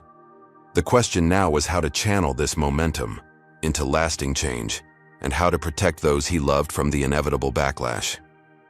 What's the price of standing up for what's right? Is justice worth risking everything for? Would you have the courage to challenge corruption even when the system itself fights back? Drop a comment with 1 if you've ever witnessed injustice and felt compelled to act. Hit that like button if you believe accountability is essential in law enforcement. Subscribe to find out how Marcus navigates the challenges ahead in his fight for justice. Now let's continue our journey as Marcus experiences the justice system from an entirely new perspective. The holding cell in Riverview Police Department was a concrete box, 10 feet by 12, with a single metal bench bolted to the wall and a stainless steel toilet in the corner. The air smelled of industrial disinfectant, layered over human desperation. Marcus sat with his back straight, breathing techniques keeping his mind clear despite the deliberately uncomfortable conditions. 3 other men shared the space. James Wheeler, the small business owner arrested at the march. Devontae Jackson, a 19-year-old student detained for failure to disperse, despite video showing him attempting to leave the area. And Carlos Mendoza, a restaurant worker charged with interference with police for recording officers arresting protesters. "First time inside?" James asked Marcus, noting his composed demeanor. "In a U.S. jail?" "Yes." Marcus didn't elaborate on the implied contrast with detainment facilities he'd encountered overseas. "They're making an example of you," Devontae observed. $50,000 bail for what? Standing your ground while being assaulted? It's because people listen to him, Carlos explained. They want him silenced. Marcus listened as the men shared their experiences with Riverview's changing police tactics. Stories of harassment intensifying alongside development interest in their neighborhoods. A pattern emerged of selective enforcement designed to create a perception of deteriorating safety, driving down property values. My restaurant got 3 health inspections in 1 month, Carlos recounted. Never had a single violation before. Suddenly they find critical issues requiring expensive fixes. The week after, I get an offer to buy the building for half its value. Same with my shop, James added. Parking enforcement, ticketing, all. My customers. Then code violations for signs that have been there 20 years. Mysterious break-ins with minimal police response. Then the lowball offers start coming. Each account added pieces to the puzzle Serena had been assembling. Not isolated incidents, but coordinated strategy. Morning brought the bail hearing, with its unexpected show of support from Captain Reeves and attorney Elijah Monroe. The judge's discomfort with the national attention now focused on Riverview was evident in his quick approval of a reduced bail amount, though the restriction to remain within city limits revealed continued attempt at control. After the press conference outside the courthouse, Marcus was finally able to return home, where he found his mother's house transformed into an impromptu command center. 2 former SEALs, Cooper and Martinez, had established security protocols that transformed the modest home into a defensible position without advertising their presence. His mother, rather than being intimidated by recent events, seemed energized by the activity and attention. Reminds me of movement days, she told Marcus, squeezing his hand. People coming together, finding their power. Tanya remained more skeptical. This isn't the 60s, Mom. These people have real power and no conscience about using it, which is precisely why resistance matters, Elijah Monroe interjected. The attorney had spread documents across the dining table, creating a detailed timeline of events. Lieutenant Washington's case provides the perfect vehicle to expose the entire operation, Captain Reeves nodded agreement. Military Strategy 101. When the enemy overreaches, exploit the vulnerability. Elijah outlined the legal approach, challenging the arrests as First Amendment violations while simultaneously filing civil rights lawsuits against the department, the city, and individual officers. Parallel to this, Serena would continue publishing exposés linking police activity to development projects. The criminal charges against you are weak, Elijah explained to Marcus. The videos make that clear. But defending against them gives us discovery powers, access to internal communications, patrol assignments, disciplinary records. They'll fight discovery every step, Marcus noted. Counting on it, Elijah smiled thinly. Obstruction creates its own legal vulnerabilities. The strategy session was interrupted by Michael's arrival with news that Officer Rodriguez had been terminated for policy violations, despite her personnel file showing an unblemished record. They're sending a message to other officers who might speak out, Michael explained. Meanwhile, Keller remains on duty despite multiple complaints. Marcus frowned. We need to offer Rodriguez protection. She risked everything to provide evidence. Already reached out, Serena announced, joining the gathering. She's scared but willing to go on record about the targeting directives. The meeting continued late into the evening, mapping connections between key players. Mayor Davidson's relationship with developers appeared increasingly suspicious. Campaign contributions, personal investments, zoning changes benefiting specific companies. Chief Wilson's role as enforcer became clearer through patrol assignment data provided by Rodriguez. What about Officer Keller? Marcus asked. He seems personally invested beyond just following orders. Serena hesitated before responding. I've been digging into his background. 3 excessive force complaints at his previous department in Hammond, all involving black suspects. No disciplinary action taken. Left under circumstances suggesting quiet departure rather than formal termination. Unknown quantity then, Captain Reeves observed. Recruited specifically for his tendencies. Marcus absorbed this information, understanding Keller better now. Not merely an individual with prejudice, but a tool deliberately selected for his willingness to enforce discriminatory policies. As the strategy session concluded, Elijah pulled Marcus aside. Your case could set important precedents regarding police accountability and discrimination in law enforcement, but there will be significant pushback. These are powerful interests with resources to fight dirty. I understand the risks, Marcus assured him. Do you? Elijah's expression grew somber. These aren't insurgents in some foreign territory. These are embedded power structures with legal authority and public legitimacy. They'll attack your character, your military record, your family, anything to discredit you. I've faced worse odds, Marcus replied simply. Elijah studied him, before nodding. Your military experience gives you discipline most civilians lack in these situations. Use it. Stay focused on strategic objectives, not emotional responses. That night, while reviewing case materials with Elijah, Marcus received an urgent call from Tanya. Their mother had been rushed to the hospital with cardiac irregularities. The stress, Tanya explained, voice tight with accusation. Doctor says she can't handle this much excitement. Marcus and Captain Reeves immediately drove to Riverview Memorial Hospital, finding Tanya in the emergency waiting area, exhaustion evident in her posture. They're stabilizing her, she reported. Dr. Patel says any additional stress could trigger complete heart failure. The unspoken question hung between them. Was the fight worth their mother's life? Marcus stepped into the hallway, conflict raging within him. From a nearby consultation room, he overheard a conversation that froze him in place. Mayor Davidson was very clear, a man's voice stated. The zoning changes must be approved before the end of the quarter. The investors are getting nervous, with all this publicity. The neighborhood association is fighting it, another voice responded. That Washington situation has them organized now. That problem is being handled, the first voice assured. Chief Wilson has a plan to discredit the entire movement. Once the SEAL's reputation is destroyed, the rest will fall apart. Marcus remained motionless, processing this confirmation of everything they'd suspected.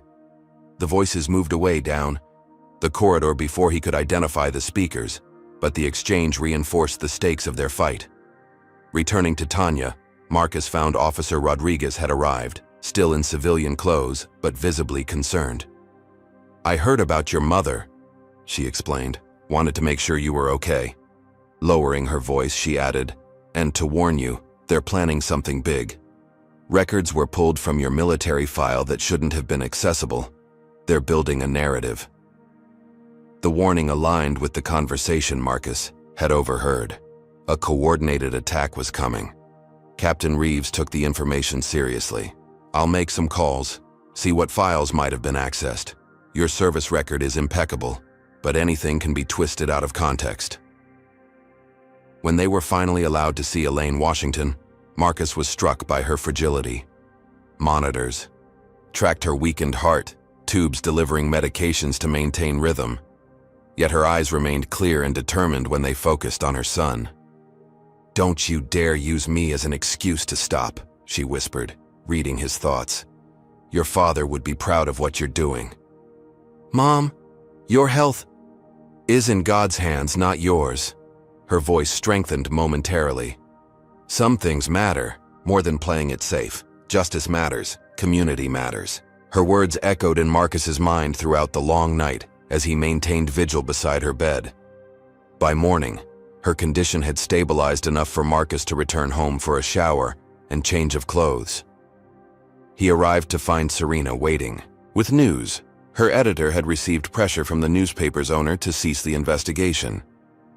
Major advertisers threatening to pull funding, she explained. We've got maybe one more story before they shut us down completely. Then make it count, Marcus advised. What's your strongest evidence connecting the dots? Serena smiled grimly. Officer Rodriguez delivered personnel files showing direct orders from Chief Wilson to target specific properties, and I've uncovered financial records linking 3 different shell companies to Mayor Davidson's brother-in-law. The entire operation funnels through family connections. The evidence was compelling but would trigger powerful backlash. They needed to move quickly before opponents could control the narrative. As predicted, the counterattack began that afternoon. Local television ran an exclusive investigation into Marcus's military service. featuring carefully selected and context-stripped information about a mission in Somalia that had resulted in civilian casualties. The report implied Marcus had exhibited excessive force and questionable judgment during operations. Social media accounts, many appearing suspiciously new or inactive until now, began sharing the story with inflammatory additions. Phrases like war crimes and brought his battlefield mentality home spread rapidly across platforms. "This is their play," Captain Reeves observed, watching the coverage with controlled anger. "Classic information warfare. They can't attack your actual record, so they're reframing factual elements to create false impressions." The mission in question had been classified, with only sanitized versions released publicly. The operation had encountered unexpected civilian presence in a target building, resulting in casualties despite the team's attempts to minimize collateral damage. The after-action review had cleared Marcus and his unit of any wrongdoing, recognizing the impossible choices faced under combat conditions. "They shouldn't have access to these details at all," Marcus noted.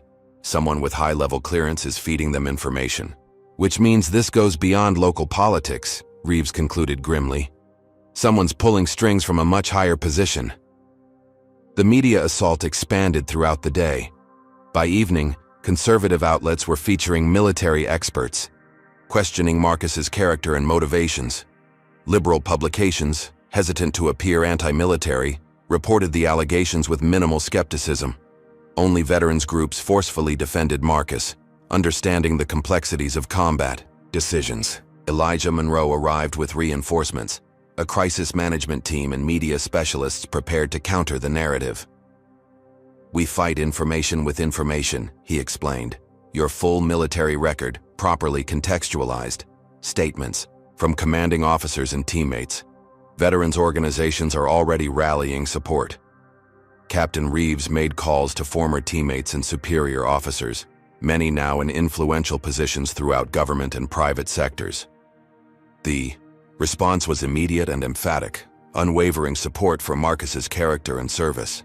By midnight, a counter-narrative emerged, highlighting Marcus's decorations, lives saved, and exemplary leadership. Veterans flooded social media with personal accounts of Marcus's integrity under pressure. The tide began turning as the smear campaign's suspicious timing became apparent. Meanwhile, Officer Rodriguez faced her own crisis. Her home had been vandalized, her personal information leaked online, and threatening messages filled her voicemail. When she arrived at Marcus's mother's house seeking sanctuary, her composure had finally cracked. "They're destroying everything I worked for," she said, hands trembling around a cup of coffee Tanya had provided. 15 years in law enforcement, spotless record. Now I'm labeled a traitor for upholding my oath. Marcus recognized the symptoms of someone whose foundational beliefs had been shattered, the disorientation he'd seen in combat zones when allies became enemies. "You did the right thing at great personal cost," he told her. "That's the definition of integrity." "But at what price?" Rodriguez asked. "My career is over, my reputation ruined." "Systems don't change without casualties," Tanya observed unexpectedly, surprising Marcus with her support. "The question is whether the change is worth the sacrifice." The conversation paused as Marcus's phone rang. The hospital. His mother's condition had deteriorated again. The stress of the media coverage had triggered another cardiac episode. At the hospital, Dr. Patel spoke frankly. "Your mother's heart cannot sustain this level of stress. She refuses sedation because she wants to remain aware of developments, but the excitement is literally killing her." Marcus sat beside his mother's bed, conflict evident in his expression. She studied him with knowing eyes. "You're thinking of backing down to protect me," she whispered. "Your health has to come first," Marcus replied. "No." Her voice strengthened, momentarily. "Justice comes first. Always has." She reached for his hand, her grip surprisingly firm. "Let me tell you something I never shared. Your father didn't die in a simple car accident like I told you children." She paused, gathering strength. "He was run off the road after organizing voters in our old neighborhood. Never proven, but everyone knew." The revelation stunned Marcus. "Why didn't you tell us?" "To protect you both. But now you need to know what you're really fighting. Her eyes held decades of contained pain. This isn't new, son. It's just wearing different clothes now. The confession transformed Marcus's understanding of his family legacy and deepened his resolve. His father had died fighting the same power structures he now confronted. Different era, same battle. When Marcus returned home, he found additional unexpected support had arrived. 3 more former SEALs had joined Captain Reeves, creating a protective circle around Marcus's family and their allies. Among them was Lieutenant Commander Sam Harrigan, now working for the Justice Department's Civil Rights Division. This isn't just about Riverview anymore, Harrigan explained. Similar patterns are emerging in cities across multiple states. Development interests using police departments to clear targeted neighborhoods. Your case could break open the entire network. The escalation to federal interest confirmed Captain Reeves's assessment. The corruption extended beyond local officials to serious financial and political interests. The stakes had grown far beyond what Marcus had initially imagined when intervening with the skateboarders. As the team strategized, Serena arrived with her final exposé before her editors imposed moratorium. The headline was unequivocal. Revealed.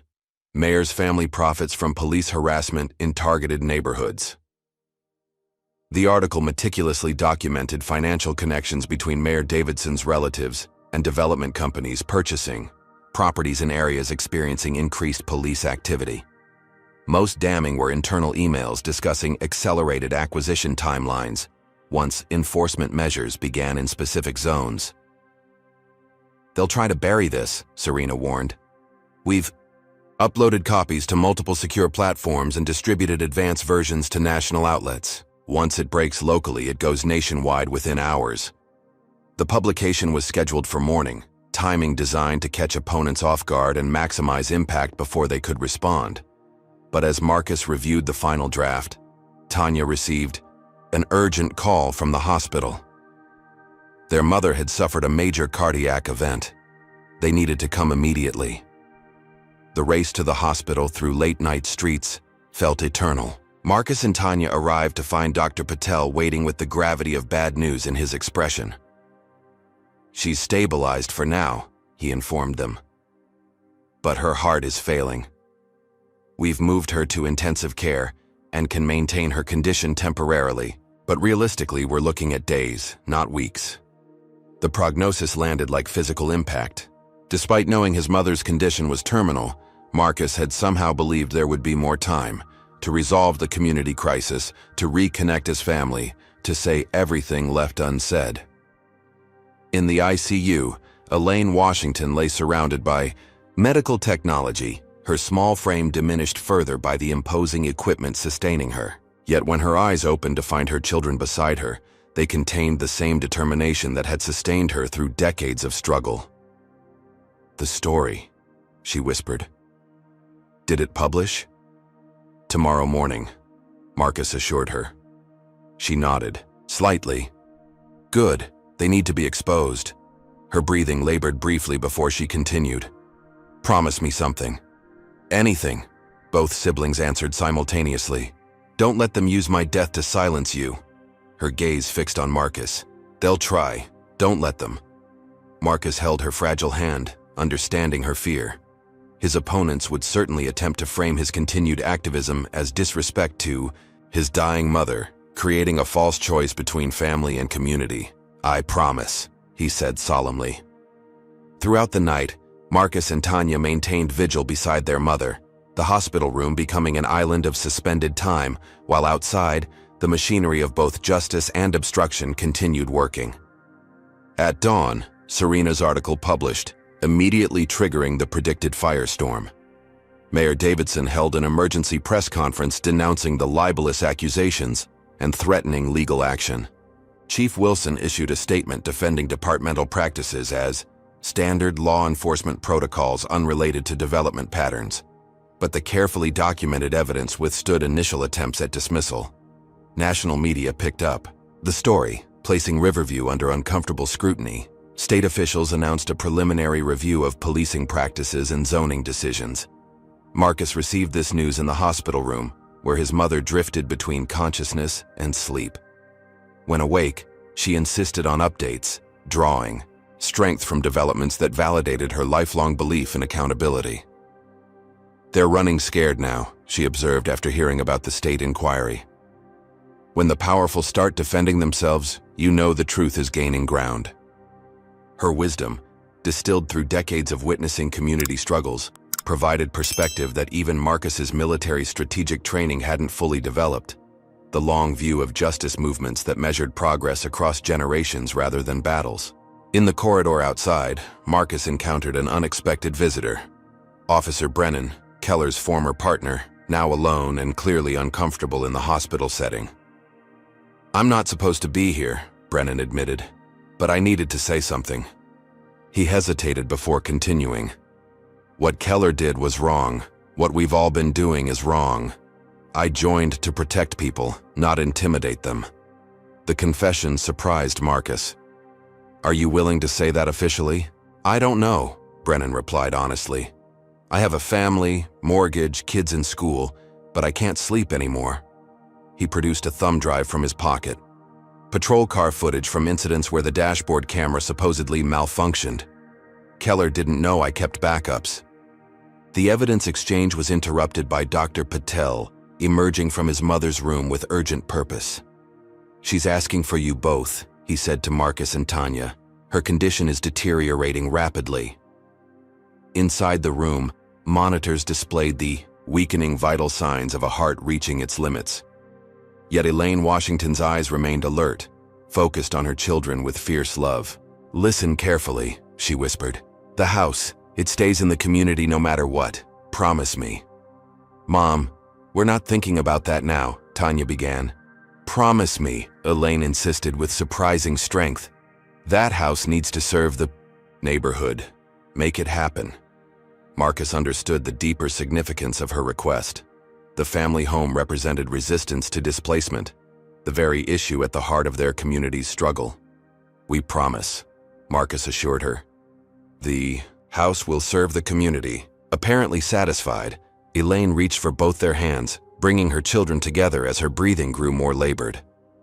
"So proud," she managed between breaths. "Both of you. Different paths, same hearts." The monitors registered the fading heartbeat as Elaine Washington closed her eyes for the final time, departing with dignity and purpose, surrounded by the children she had raised to continue her lifelong commitment to justice. The world outside continued its tumultuous response to the revelations about corruption in Riverview, unaware that at its emotional center, the woman who had inspired one of its key figures had quietly completed her journey. Marcus and Tanya sat in silence, still holding their mother's hands, unified in grief and purpose despite their different paths. The battle for Riverview's soul would continue, now with an even deeper personal significance, a promise to honor not just a community's future but a mother's legacy. The funeral for Elaine Washington drew hundreds of community members, many of whom Marcus barely recognized, but who spoke of his mother's quiet acts of kindness, support, and solidarity throughout decades in Riverview. The modest church overflowed, with crowds standing respectfully along the street outside. Mayor Davidson sent an ostentatious flower arrangement with a card expressing deepest sympathies, a political calculation that struck Marcus as particularly tone-deaf given the timing. Chief Wilson made no appearance or acknowledgement, while Officer Keller was spotted driving past the gathering twice, surveillance disguised as routine patrol. Captain Reeves and the other SEALs attended in dress uniforms, their presence creating a protective formation around the Washington family. Veterans from throughout the region joined them, many wearing medals and insignia, creating a visual reminder of Marcus's service and the respect he commanded within military circles. The ceremony concluded with Tanya delivering a powerful eulogy, her initial resentment toward Marcus seemingly transformed through their shared grief and purpose. "Our mother taught us that true strength isn't loud or showy," she told the gathered mourners. "It's the quiet persistence that holds communities together through hard times. It's the courage to stand for what's right when standing costs you everything." Her legacy lives on in this neighborhood and in everyone fighting to preserve it. As attendees departed, Marcus was surprised to find himself approached by elderly residents he'd never met. each sharing stories of his father's civil rights work that his mother had never revealed. The narrative that emerged painted Aaron Washington as a significant community organizer whose suspicious death had indeed been connected to voter registration efforts in the early 1980s. "Your mother protected you children from knowing how dangerous his work was," explained Mrs. Turner, who had taught at the local elementary school for 40 years. "But everyone in the old neighborhood knew he was targeted. The authorities ruled it an accident, but we all understood what really happened." This hidden family history contextualized Marcus's current struggle, connecting it to a longer legacy of resistance. His father had fought the same systems of power and exclusion, differently, manifested but fundamentally unchanged. The knowledge strengthened Marcus's resolve even as he processed his grief. The day after the funeral, the police department's counteroffensive intensified. Chief Wilson held a press conference revealing selected portions of Marcus's military record, focusing on the controversial Somalia operation, but presenting information in ways that distorted the actual events. "While we respect military service," Wilson stated with false solemnity, "citizens deserve to know when individuals with histories of excessive force position themselves as community leaders." The Washington incident raises serious questions about PTSD and authority issues among veterans. The calculated attack deliberately weaponized mental health stigma, while wrapping itself in superficial respect for service. Veterans organizations immediately condemned the tactic, but the damage spread through media eager for controversial angles. Simultaneously, social media accounts began circulating altered documents purporting to show disciplinary actions against Marcus during his service. Sophisticated forgeries mixing authentic letterhead with fabricated content. Before verification could occur, the allegations circulated widely, particularly on platforms catering to police supporters. "Classic information warfare," Captain Reeves observed grimly. "Flood the zone with misinformation, making truth indistinguishable from fiction." For average observers, the team assembled in Marcus's living room to formulate their response. Elijah Monroe advocated for aggressive legal action combined with strategic media placements. Lieutenant Commander Harrigan offered Justice Department resources to verify, document authenticity. Serena, now freelancing after being terminated from the Chronicle, focused on investigative angles to expose the forgery's origins. As they strategized, an unexpected ally emerged. Marcus's former commanding officer, Admiral William Stavridis, released a statement unequivocally defending his service record and condemning the shameful exploitation of classified information for political purposes. Coming from a highly respected military leader, the statement shifted momentum temporarily in Marcus's favor. The Admiral's intervention prompted other senior military figures to speak out, creating a counter-narrative that highlighted Marcus's decorated service and questioned why a local police department was accessing and distorting classified records. Mayor Davidson, recognizing the changing dynamics, attempted to distance himself from Chief Wilson's tactics. In a carefully worded statement, he expressed concerns about the police department's communications approach, while reaffirming respect for Lieutenant Washington's service. The transparent attempt to recalibrate his position revealed growing cracks in the opposition. However, the most damaging attack came from an unexpected direction. Anonymous sources provided medical records to tabloid media suggesting Marcus had sought treatment for PTSD symptoms after his final deployment.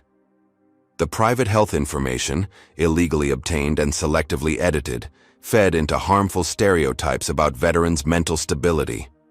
"This crosses every line," Captain Reeves said, visibly struggling to contain his fury. "Using a man's responsible decision to seek support against him. This will discourage countless veterans from getting help they need." The violation felt intensely personal to Marcus. He had indeed participated in the military's post-deployment counseling program, a standard protocol he'd encouraged all his team members to follow. The sessions had helped him process combat experiences in healthy ways, preventing the very issues now being falsely attributed to him. "They're desperate," Elijah noted, finding cold comfort in the tactics. "These escalating violations suggest our pressure is working. They wouldn't take such risks otherwise." The legal team filed emergency motions to stop the dissemination of stolen medical records, while simultaneously preparing civil suits against all involved parties.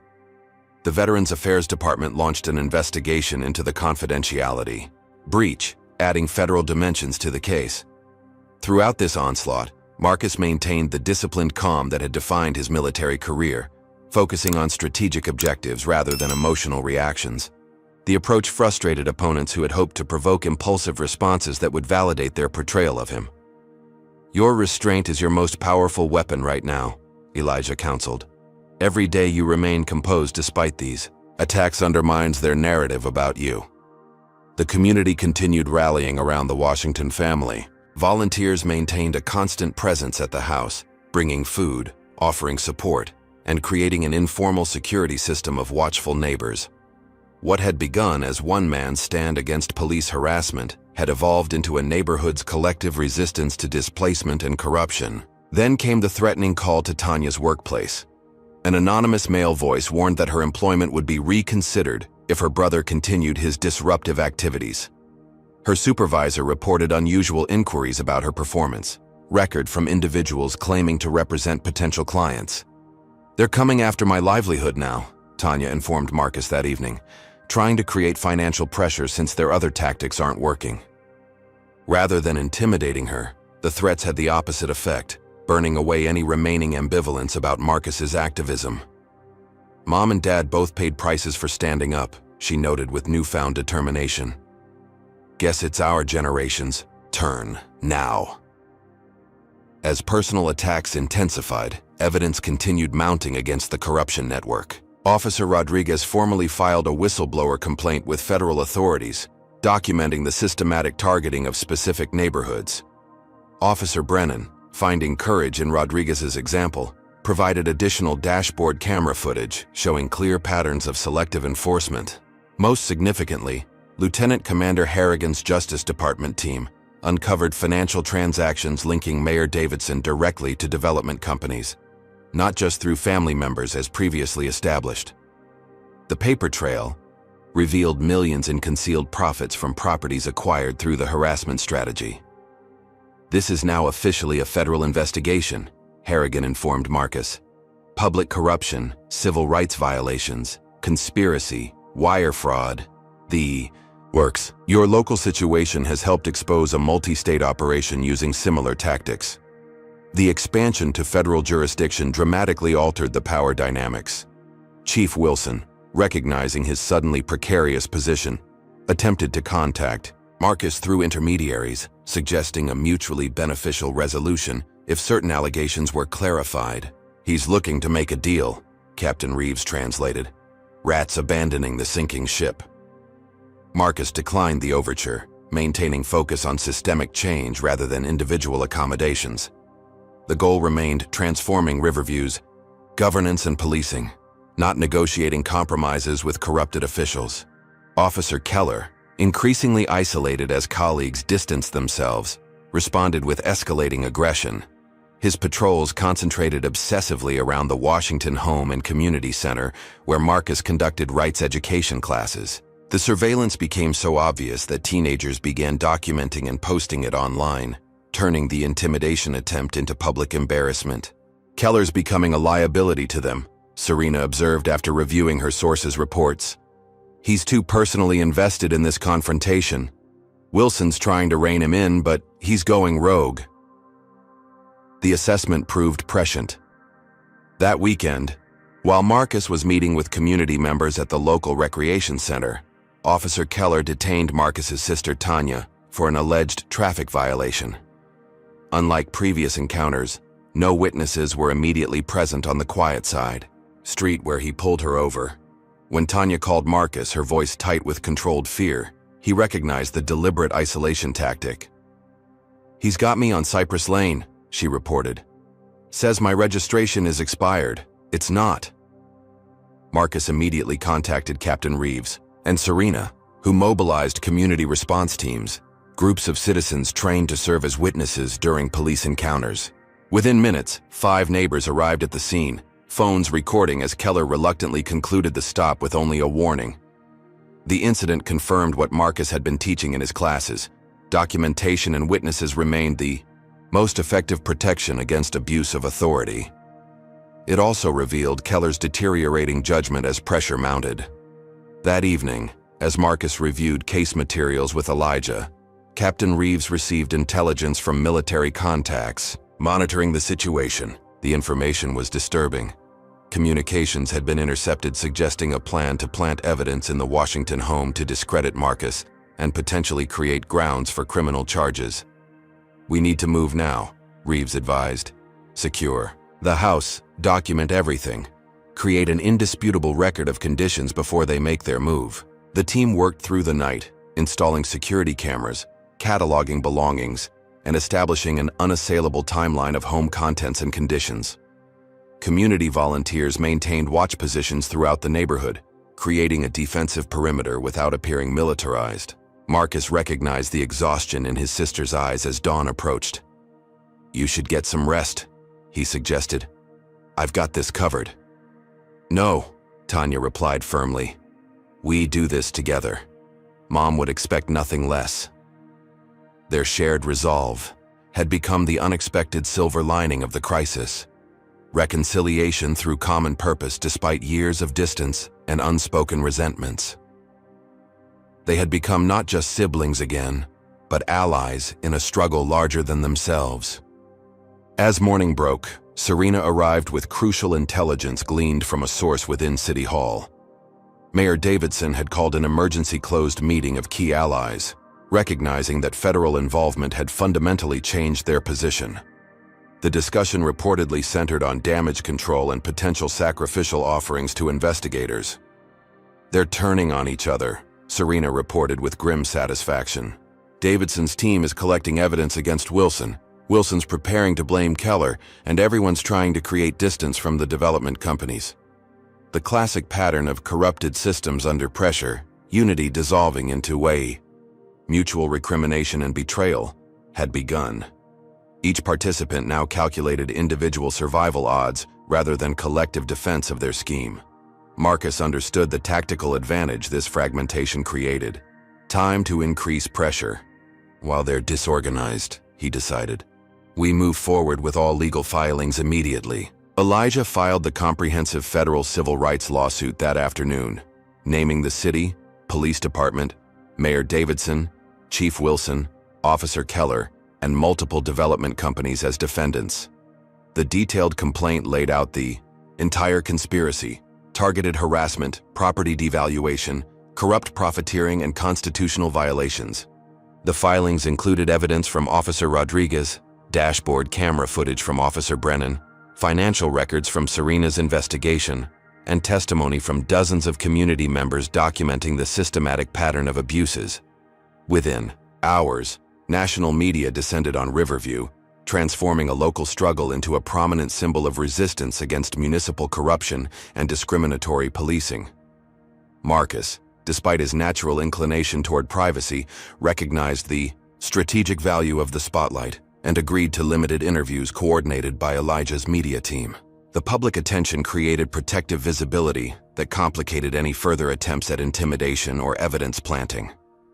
Federal investigators established a visible presence in Riverview, interviewing witnesses and collecting documents from city departments.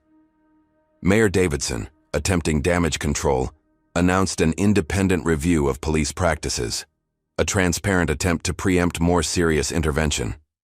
Chief Wilson, reading the shifting winds, placed Officer Keller on administrative leave pending investigation, sacrificing his most aggressive enforcer to protect higher positions. The fragmentation among opponents created space for Marcus and his allies to advance their broader agenda, not just accountability for past abuses, but fundamental reforms to prevent recurrence. This was never just about exposing corruption, Marcus explained to community members gathered at his mother's home. It's about creating lasting change in how Riverview governs itself and treats all residents equally. The fight had evolved from defensive resistance to proactive transformation. With his opponents in disarray and substantial legal momentum established, Marcus prepared to shift from exposing the broken system to rebuilding a more just alternative. But Officer Keller, isolated and increasingly desperate as former allies, abandoned him, remained an unpredictable threat. Removed from official duty but still possessing a badge and weapon, he represented the dangerous unpredictability of corrupted authority when cornered. The final confrontation was approaching, not just with Keller but with the entrenched power structure that had enabled him.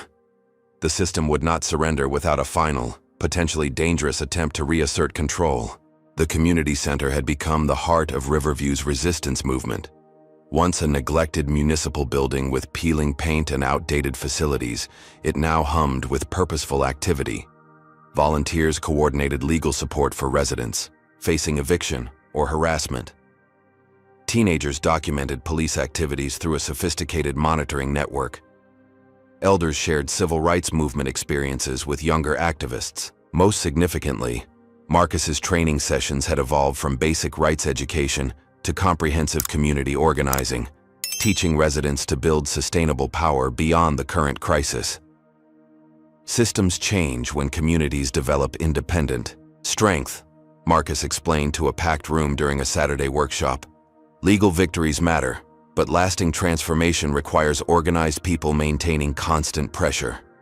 The federal investigation had created breathing room by deterring the most blatant harassment, but Marcus emphasized that external intervention would eventually recede. The community's future security depended on institutionalizing their newfound solidarity and vigilance.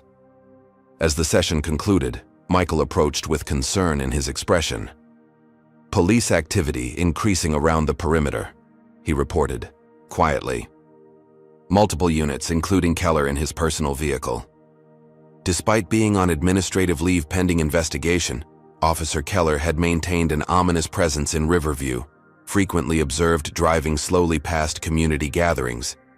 These drive-bys had increased since Mayor Davidson's emergency conference with allies, suggesting coordinated intimidation rather than random harassment. Marcus stepped outside, immediately noting the patrol cars positioned at street corners surrounding the community center. Though technically public safety, monitoring. The deployment pattern effectively created a surveillance perimeter around the building. More concerning was Keller's unmarked personal vehicle parked across the street, the officer himself visible behind the wheel, watching the center's entrance with unconcealed hostility. "Documentation teams active?" Marcus asked Michael. "Already. Streaming to secure servers," Michael confirmed. "We've got video coverage from multiple angles." The teenagers exiting the community center immediately recognized the police presence, many instinctively activating their phone cameras, putting into practice the monitoring techniques Marcus had taught them. Their disciplined, non-confrontational documentation reflected a community that had transformed fear into strategic resistance. Captain Reeves joined Marcus outside, assessing the situation with professional detachment. "Deliberate show of force," he observed, "trying to reassert psychological control after legal setbacks. Or provoke a reaction they can use against us," Marcus added. The standoff continued as afternoon shadows lengthened across the community. Center's worn basketball court, where several younger teens had defiantly begun a game despite the police presence. Their ball repeatedly bounced near Keller's vehicle, each approach visibly agitating the suspended officer. "This could escalate quickly," Captain Reeves warned. "Those kids are pushing boundaries." Marcus moved toward the basketball court, intending to redirect the teenagers' energy away from potential confrontation. Before he could reach them, Keller emerged from his vehicle, hand resting conspicuously on his weapon as he approached the young players. "Court's closed," he announced loudly. "Park department regulations." "No, it's not," responded Deshaun Taylor, now a regular at Marcus's training sessions. "Community center hours are posted right there. We have every right to be here." Keller stepped closer, using his physical presence to intimidate. "I said the court is closed, unless you want trouble." The threat hung in the air as Marcus reached the scene, positioning himself between Keller and the teenagers. "Officer Keller," he acknowledged calmly, "I understand you're currently on administrative leave pending investigation. Are you here in an official capacity?" The question highlighted Keller's compromised authority, a calculated reminder that his position had weakened significantly. Keller's face flushed with anger. "This doesn't concern you, Washington," he snapped. "These kids are causing a disturbance." Playing basketball on a public court during posted hours constitutes ordinary use, not disturbance, Marcus replied, evenly. And since you're on administrative leave, you lack jurisdiction to make enforcement decisions. The exchange drew attention from community members exiting the center. Phones lifted higher, documenting the confrontation from multiple angles. Patrol officers at the perimeter shifted uncomfortably, clearly receiving radio communications while watching the scene unfold. You think you've won something here, Keller said, voice lowering dangerously. But this isn't over. People like you don't understand what it takes to maintain order. I understand completely, Marcus responded. 12 years in combat zones taught me that genuine security comes from justice and community trust, not intimidation. The fundamental ideological divide between them crystallized in that moment. Different visions of authority, order, and community. Keller represented force without accountability. Marcus embodied discipline tempered by respect for human dignity. The tension might have dissipated there had Captain Reeves not detected movement from Keller's vehicle. His combat-trained eyes recognized the distinctive silhouette of a weapon being retrieved from the passenger seat by a second individual partially hidden behind tinted windows. "Gun!" Reeves called sharply, moving with remarkable speed for a man his age to position himself between the threat and the teenagers. Keller's hand dropped to his sidearm as the second figure emerged from the vehicle. Officer Brennan, Keller's former partner, who had recently provided evidence to federal investigators. But rather than supporting Keller, Brennan's weapon remained, holstered as he approached with palms visible. "Stand down, Ryan," Brennan called firmly. "This ends now." The unexpected intervention froze Keller momentarily. His expression shifted from anger to confusion as Brennan continued approaching. "What are you doing here, Jack?" Keller demanded. "You're supposed to be helping you intimidate civilians?" Brennan interrupted. "That's over. We all got played, but I'm not going down for this." Additional movement drew Marcus's attention to the street, where 3 more patrol cars had arrived. From the lead vehicle emerged Officer Rodriguez, reinstated after federal intervention. Accompanied by officers Marcus recognized as having previously maintained distance from department controversies. "Officer Keller," Rodriguez announced formally, "you're in violation of the terms of your administrative leave by engaging in unauthorized law enforcement activities. Please step away from these civilians." The dramatic reversal, officers confronting one of their own, reflected the fracturing of the corrupted system from within. Rodriguez and Brennan had become internal catalysts, encouraging others to reclaim their professional integrity. Keller's isolation became visibly apparent as his former colleagues surrounded him. "You're all making a mistake," he insisted, hand still hovering near his weapon. "These people are destroying everything we've built." "What exactly did we build, Ryan?" Brennan asked. "I signed up to protect and serve, not harass people out of their homes so developers could buy cheap." The confrontation had drawn a substantial crowd. Community members, media representatives attracted by the unusual police deployment, and curious bystanders. Cameras documented every word and movement, creating a public record impossible to deny or reinterpret later. Keller seemed to register his exposure, glancing at the recording devices surrounding him. His hand finally moved away from his weapon, though his posture remained combative. This neighborhood was improving before. "He came back," Keller insisted, gesturing toward Marcus. "Property values rising, new businesses coming in. Progress." "Progress for who?" challenged an elderly resident who had joined the gathering. "Not for families who've lived here 40 years. Not for small businesses being priced out. Only for outsiders wanting our land. The fundamental question at the heart of the conflict, who benefits from development and who bears its costs, echoed through the confrontation. Keller's perspective reflected the systemic prioritization of property values over community preservation, economics over human connection. Officer Rodriguez stepped closer, maintaining professional composure despite the tension. "Officer Keller, I need to ask you to leave community center property immediately, or face arrest for trespassing and violation of administrative leave conditions." The formal warning, delivered in front of dozens of witnesses, offered Keller one final opportunity to retreat without further damage. For a moment, he seemed to waver. recognizing the complete reversal of power dynamics from the day he had confronted Marcus outside the convenience store. Then Mayor Davidson's black SUV pulled alongside the gathering, the polarized windows lowering to reveal the politician himself, observing the scene with evident concern. This unexpected appearance further complicated the already volatile situation. Keller's expression changed, hope flashing momentarily across his features as he spotted his highest-level ally. "Mayor Davidson," he called. "Glad you're here to address this situation." But Davidson's response shattered any expectation of support. "Officer Keller," he stated loudly enough for all to hear, "the city cannot condone your unsanctioned activities while on administrative leave. I fully support Officer Rodriguez's directives regarding your immediate departure." The public abandonment by his political patron struck Keller visibly, his posture deflating as he processed this final betrayal. Davidson was cutting ties, preserving his own position by sacrificing his former enforcer. Marcus watched the mayor's calculated performance with cool assessment. Davidson wasn't experiencing moral awakening, but merely adapting to changing political realities.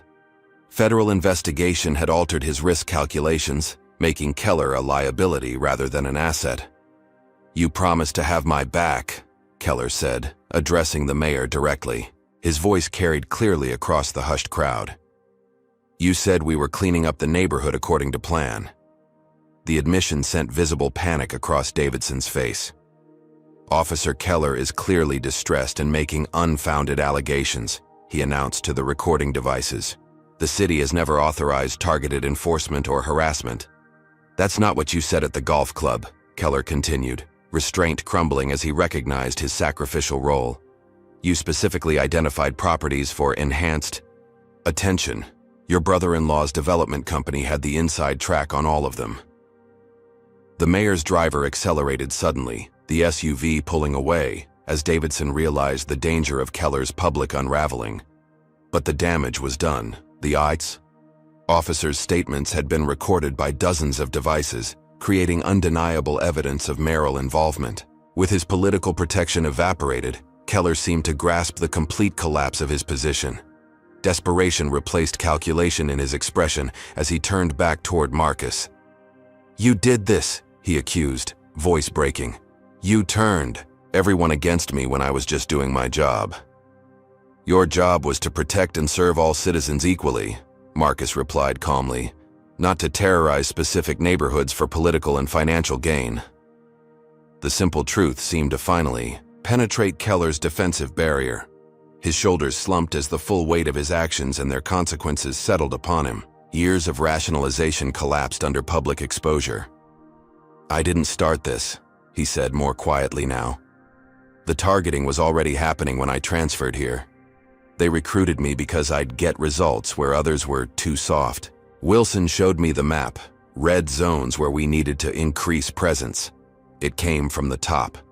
His impromptu confession, captured on dozens of recordings, provided the final link in the accountability chain, direct testimony connecting policy to practice, orders to action, system to outcomes. Officer Rodriguez stepped forward, joined by Brennan and 2 other officers. "Ryan Keller, you're under arrest for violation of administrative leave conditions, abuse of authority, and civil rights violations documented in federal complaints." As Rodriguez recited his rights, Keller offered no resistance. The fight had left him entirely, replaced by the hollow recognition of his role as both perpetrator and pawn in a corrupt system. The community watched in stunned silence as Keller was escorted to a patrol car, the officer who had terrorized their neighborhood for years now powerless and abandoned by the very authorities who had enabled him. Marcus felt no triumph in Keller's downfall, only sober awareness that individual accountability, while necessary, addressed merely the symptom rather than the disease. The system that had produced and rewarded Keller's behavior remained partially intact, requiring continued vigilance and reform. "What happens now?" Deshawn asked, standing beside Marcus as the police vehicles departed. "The harder work begins," Marcus answered honestly.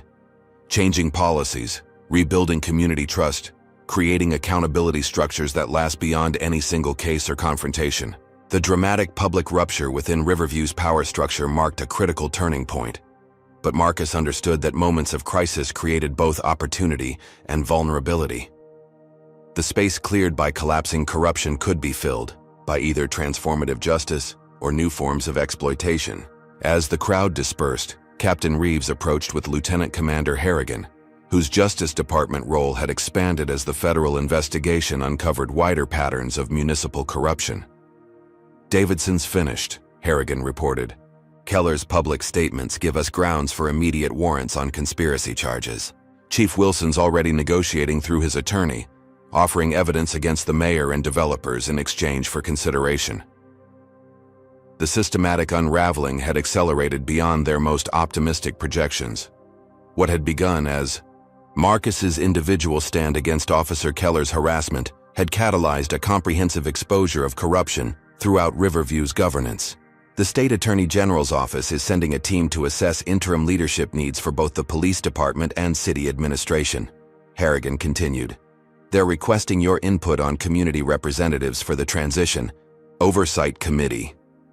The invitation to help shape Riverview's governance reset represented extraordinary recognition of Marcus's role and the community organization he'd helped build. The opportunity to translate protest into policy, resistance into reconstruction, now stood before them. "We'll need diverse representation," Marcus responded immediately. "Not just the usual neighborhood association leaders, but youth voices, small business owners, longtime residents, religious leaders." "I've already started compiling recommendations," Michael confirmed, having anticipated this moment in their strategy sessions. As the impromptu meeting continued, Serena arrived with breaking news. Chief Wilson had resigned effective immediately, accompanied by a statement acknowledging departmental failures while attempting to distance himself from specific targeting practices. "Classic limited hangout," Captain Reeves observed, recognizing the tactical retreat. "Admit to minor offenses to avoid prosecution for major ones. He's still hoping to escape serious consequences." "The evidence doesn't support his deniability," Serena noted with professional satisfaction. "Officer Rodriguez's documentation places him at the center of the targeting strategy. He personally marked properties on that development map. The rapid succession of developments, Keller's arrest, Davidson's exposure, Wilson's resignation, created momentum that needed immediate channeling into structural reforms." Marcus excused himself from the tactical discussion to address the community members still gathered at the center, many confused by the sudden power vacuum. "Today marks an important step toward accountability," he told them, "but not the end of our work. The coming days will determine whether this crisis leads to meaningful change or merely rearranges who holds power. Your continued engagement is essential." He outlined immediate priorities, documenting all outstanding complaints against officers or officials, monitoring vacated properties to prevent opportunistic seizing during the transition, maintaining neighborhood safety through community patrols, and preparing policy recommendations for interim leadership. "We've exposed corruption," Marcus concluded. "Now we must build something better in its place." The community dispersed with renewed purpose, transitioning from reactive resistance to proactive reconstruction. Working groups formed spontaneously, residents volunteering for specific responsibilities based on their skills and availability. That evening, as Marcus reviewed transition planning documents with Michael and Tanya, Officer Rodriguez arrived with urgent news. State officials had requested Marcus's presence at an emergency town meeting scheduled for the following morning. "They're naming an interim police leadership team," Rodriguez explained. "Your input is considered essential given your role in exposing departmental problems." The invitation represented official recognition of Marcus's legitimacy, a dramatic reversal from his treatment just weeks earlier when Keller had slammed him against a wall. The system that had targeted him now sought his guidance in rebuilding. The emergency town meeting filled City Hall beyond capacity. State officials, including representatives from the governor's office and attorney general, occupied seats normally held by local authorities.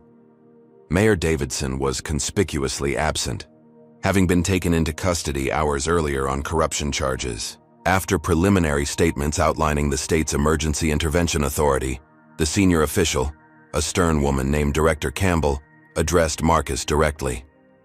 "Lieutenant Washington, Your actions in exposing systematic civil rights violations in Riverview have been instrumental in bringing accountability to this community. The state values your perspective on rebuilding trust between law enforcement and residents. The public acknowledgement validated what the community already recognized. Marcus's principled stand had created space for systemic change, but he understood the transitory nature of such moments and the importance of institutionalizing reforms beyond individual leadership. "With respect, Director Campbell," Marcus responded, "my individual perspective matters less than the collective experience of this community.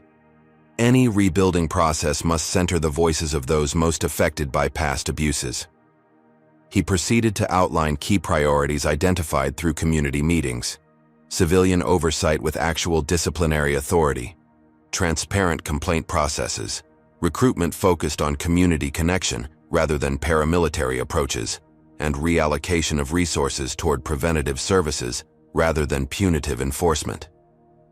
Most fundamentally, Marcus concluded, Riverview needs leadership that views the community as partners to protect rather than populations to control. The framework he presented reflected not just his individual vision, but the consensus developed through weeks of community organizing, synthesis of resident concerns, legal expertise, and practical implementation considerations. Director Campbell listened with evident respect before responding. These principles align with state police reform guidelines recently adopted by the legislature. What we lack is leadership trusted by both officers and community to implement such changes effectively. She paused meaningfully before continuing. The state is prepared to appoint Officer Diana Rodriguez as interim chief, given her documented resistance to discriminatory practices and technical qualifications. However, she has indicated she would only accept under condition of partnership with a community oversight board, empowered with genuine authority. Rodriguez, seated nearby, met Marcus's eyes with quiet determination. Her journey from internal whistleblower to potential department leader reflected the possibility of institutional transformation through principled action. "We believe you are uniquely qualified to chair this oversight board, Lieutenant Washington," Director Campbell continued. "Your military leadership experience, legal knowledge, and community trust create an unprecedented opportunity for substantive reform." The offer represented exactly what Marcus had sought: structural change with community involvement. Yet he hesitated, aware of the complex dynamics involved. Accepting official position within the system he had challenged risked both co-option and diversion from his mother's healthcare foundation plans. "I appreciate the consideration," Marcus replied carefully. "But this should be a community decision, not an individual one. I request 24 hours to consult with neighborhood representatives before responding." Director Campbell appeared mildly surprised by his deferral to collective process, but nodded agreement. "We'll reconvene tomorrow. Please understand the urgency of stabilizing department leadership, however." The meeting continued with technical discussions of state intervention parameters, but the central question hung over the proceedings. Would Marcus transition from external challenger to internal reformer? Could the system he had exposed be transformed through his participation rather than his opposition? That evening, Marcus convened an emergency community council at his mother's house, now functioning as an impromptu neighborhood headquarters. Residents representing various demographics, interests, and experiences filled the modest living room, spilling onto the porch and front yard. "The state's offer creates both opportunity and risk," Marcus explained after outlining the proposed arrangement. "Institutional position provides influence over policy and practice, but also constraints on independent advocacy. I won't make this decision alone." The discussion that followed revealed the community's sophisticated understanding of power dynamics and reform possibilities. Some argued that external pressure remained more effective than internal participation. Others emphasized the importance of seizing the rare opportunity to shape departmental culture from within. "They're trying to co-opt you," warned Mr. Jefferson, a longtime civil rights activist. "Once you're inside, they'll isolate and neutralize your effectiveness." "Or he could be our voice at the table when decisions are made," countered Ms. Rodriguez, whose son had experienced repeated harassment before Marcus's intervention. "We need champions in positions of authority." Tanya, who had evolved from skeptic to staunch supporter of her brother's activism, offered perspective that shifted the conversation. "My mother's final request was for this house to serve the community," she reminded everyone. "What if that's more than symbolic? What if this becomes headquarters for the oversight board? Community territory rather than government space?" The suggestion resonated immediately, transforming the dynamic from Marcus entering governmental space to government functions entering community space. The location would embody the principle that accountability flowed from community to authority rather than the reverse. After hours of deliberation, consensus emerged. Marcus would accept the oversight role under specific conditions, guaranteeing independence, authority, and community control. The board would operate from Elaine Washington's home, renamed the Washington Community Justice Center in her honor. The following morning, Marcus presented these terms to Director Campbell, who recognized the strategic wisdom of the arrangement.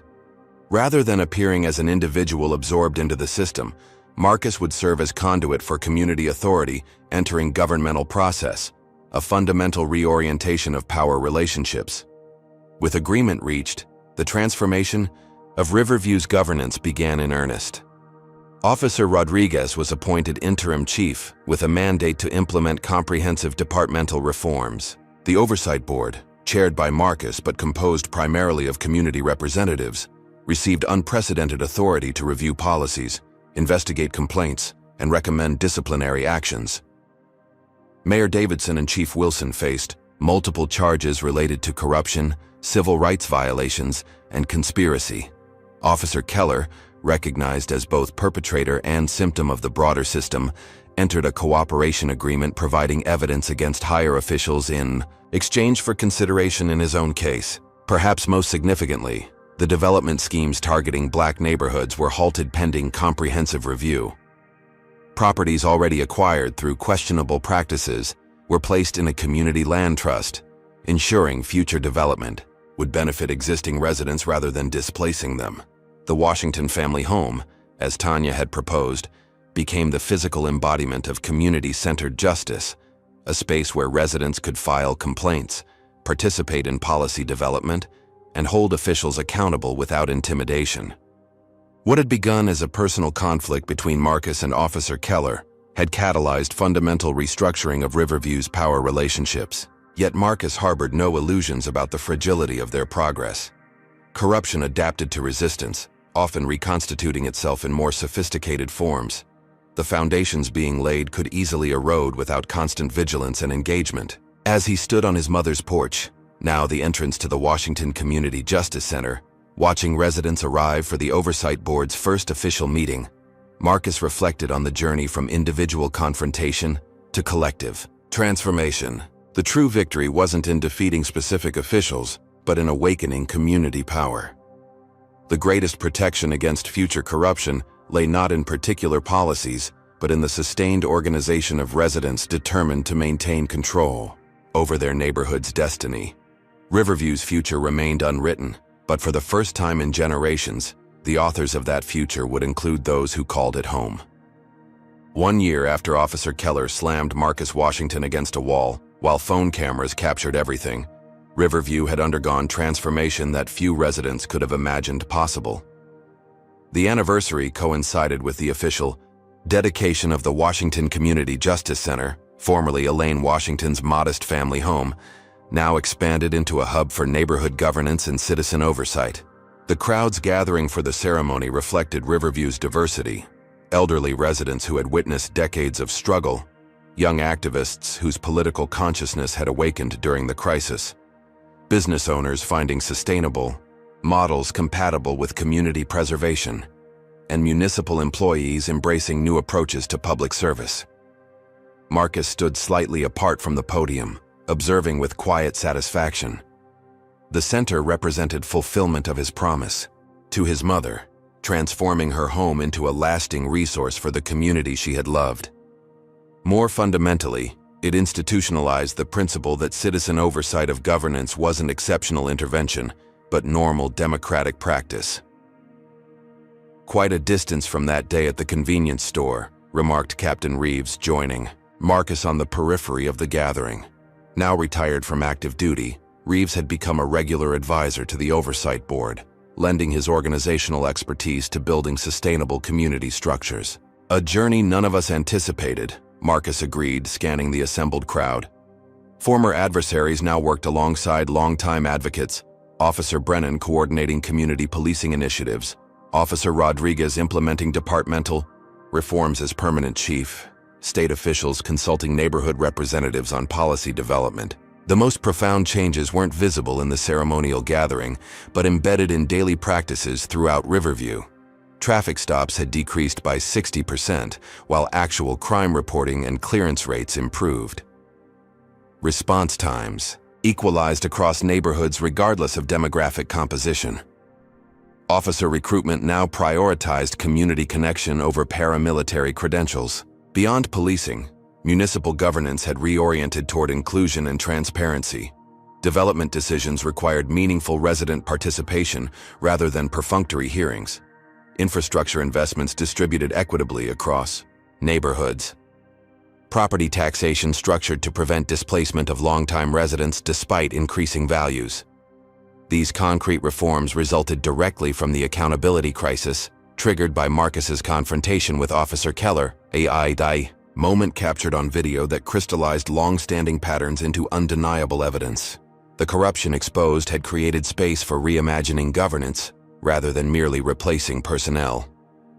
The ceremony began with Tanya Washington, now executive director of the Elaine Washington Memorial Foundation, welcoming attendees. "1 year ago, my brother stood against injustice, not knowing where that stand would lead," she reminded the gathering. "Today, we dedicate this center not just to oversight, but to the proposition that communities should shape their own destinies." Various speakers followed, including state officials acknowledging lessons learned about intervention without domination, Chief Rodriguez outlining departmental transformation, and community members sharing experiences of governance participation, previously denied them. When Marcus finally approached the podium, the crowd fell silent with anticipation. Though he had chaired the Oversight Board throughout the transition year, he rarely made public addresses, preferring to facilitate others' participation rather than centering his own voice. "My mother taught me that true strength expresses itself through service rather than dominance," he began. What happened in Riverview wasn't about individual heroes or villains, but about a community reclaiming its rightful authority. The systems that failed weren't abstract bureaucracies, but human choices that prioritized some lives and interests over others. Marcus gestured toward the modest house behind him, now retrofitted with meeting spaces and technology for citizen participation. This center stands as a reminder that governance belongs in community spaces, accessible to those most affected by decisions. Oversight isn't antagonistic to effective government, but essential to it. He acknowledged the complexity of the transformation journey, the difficult conversations about resource allocation, the tension between accountability and reconciliation, the ongoing challenge of maintaining momentum beyond crisis response. "We've created something powerful together," Marcus continued, "but lasting change requires constant renewal. The forces that produced corruption and discrimination haven't disappeared. They've merely adapted. Our responsibility is creating systems resilient enough to withstand their inevitable attempts at reassertion." The sobering reminder reflected Marcus's military strategic thinking. Victory required not just winning battles but securing territory against counterattack. The reforms established remained vulnerable to erosion through bureaucratic resistance, political shifts, or simple complacency. "This anniversary marks not completion, but commitment to continuing work," he concluded. "The true measure of our success isn't what we've established this past year, but what remains standing decades from now." The ceremony transitioned to community celebration. Food prepared by local restaurants, music from neighborhood artists, activities engaging residents of all ages in civic education and participation. The atmosphere balanced commemoration of struggle with celebration of progress, appropriate for a community acknowledging both past injustice and future possibility. As formal proceedings concluded, Marcus found himself approached by an unexpected visitor, Officer Keller, recently released after serving 9 months for civil rights violations. Their last encounter had been Keller's dramatic public breakdown and arrest, during the confrontation outside the community center. Lieutenant, Washington, Keller began awkwardly, noticeably thinner and grayer than a year earlier. Wasn't sure I'd be welcome today. Everyone's welcome at a community center, Marcus replied evenly, maintaining appropriate caution while recognizing the significance of Keller's presence. What brings you here? Keller scanned the gathering before responding. Wanted to see what you built, what replaced, what I was part of. He hesitated, visibly struggling with words. Prison gives you time to think about choices, why you made them, what you believed. The halting reflection suggested genuine introspection rather than strategic positioning. Marcus remained silent, allowing Keller space to continue his difficult articulation. I enlisted after high school like you, Keller continued unexpectedly. Different branch, different era, but believed I was serving something bigger than myself. Somewhere that got twisted into thinking the community was the enemy. He shook his head. Took losing everything to see what I'd become. The parallel. Military background created context Marcus hadn't previously considered. Keller's distorted sense of mission and authority potentially rooted in similar institutional experiences, but directed toward control rather than service. What happens now? Marcus asked, neither embracing nor rejecting the tentative outreach. Community service is part of my probation, Keller replied, but been thinking about something more. Restorative. Rodriguez mentioned your police community dialogue program. Thought maybe my experience, good and bad, might be useful. The suggestion reflected the restorative justice principles Marcus had incorporated into Riverview's accountability systems, focusing on healing harm rather than merely punishing transgression. Keller's participation would test these principles against their most challenging application. That's not my decision alone, Marcus stated carefully. The dialogue program belongs to the community, including those you harmed. Their input determines participation. Keller nodded acceptance of this boundary. Fair enough. Just thought, maybe something constructive could come from my mistakes. He extended a business card with his contact information. If there's appropriate place for me in the work, I'm willing. The exchange represented neither absolution nor rejection, but possibility for accountability that transcended both punishment and impunity. Marcus accepted the card without commitment beyond consideration. The appropriate response to genuine, amends-making attempts within restorative frameworks. As Keller departed, Serena approached with professional interest. Was that who I think it was?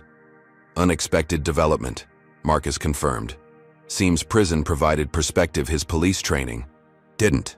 Fascinating potential case study in redemption, Serena observed.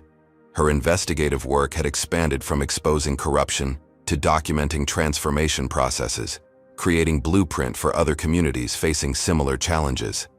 If genuine, Marcus noted with appropriate skepticism, discernment matters. Not everyone deserves second chances in positions of influence. Their conversation was interrupted by Michael's arrival with news that further validated their year's work. The Justice Department had announced expansion of its Riverview investigation findings into national policy guidance, citing the community's governance innovations as models for municipal reform across the country.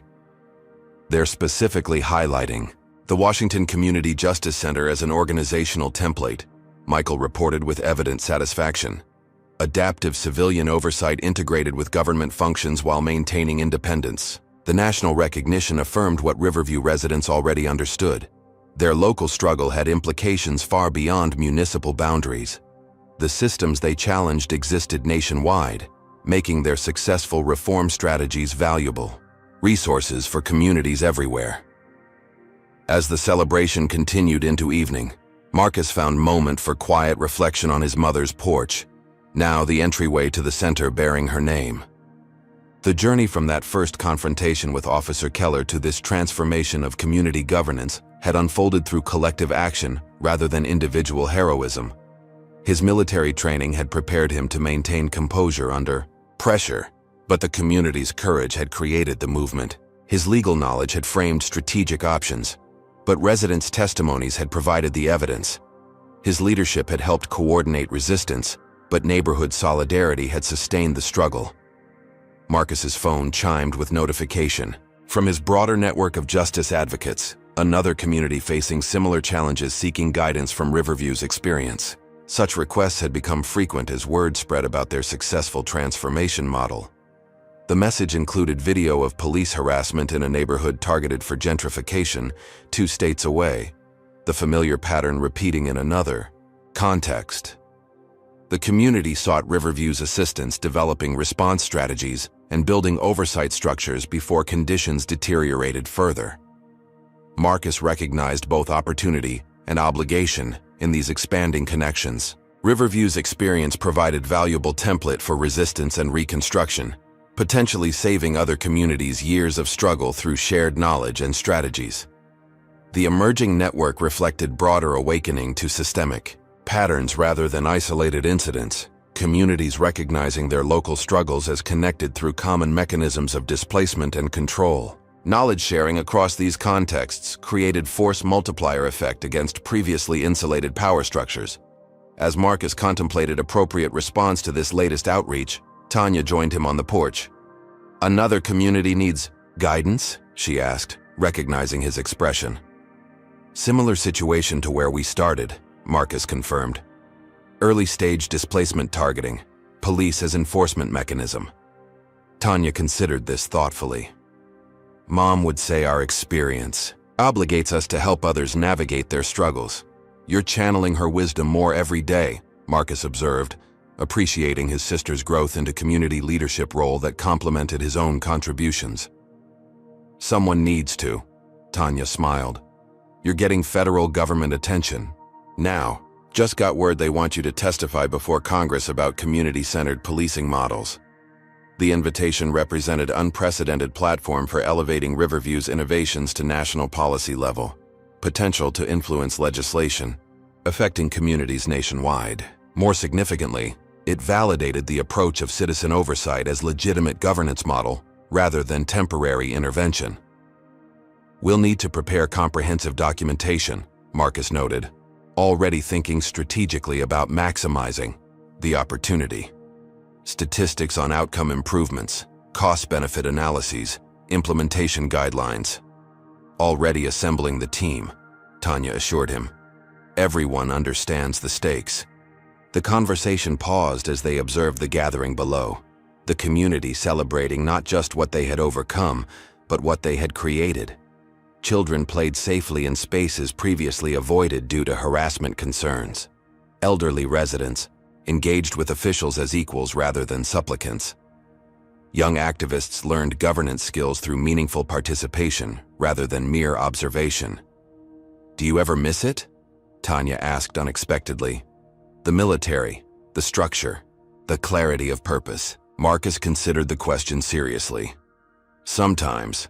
Combat provides unambiguous objectives and clear authority structures. Community work involves more complexity, more compromise." "But," Tanya prompted, hearing the unspoken qualification. "But this is the more meaningful battlefield," Marcus concluded.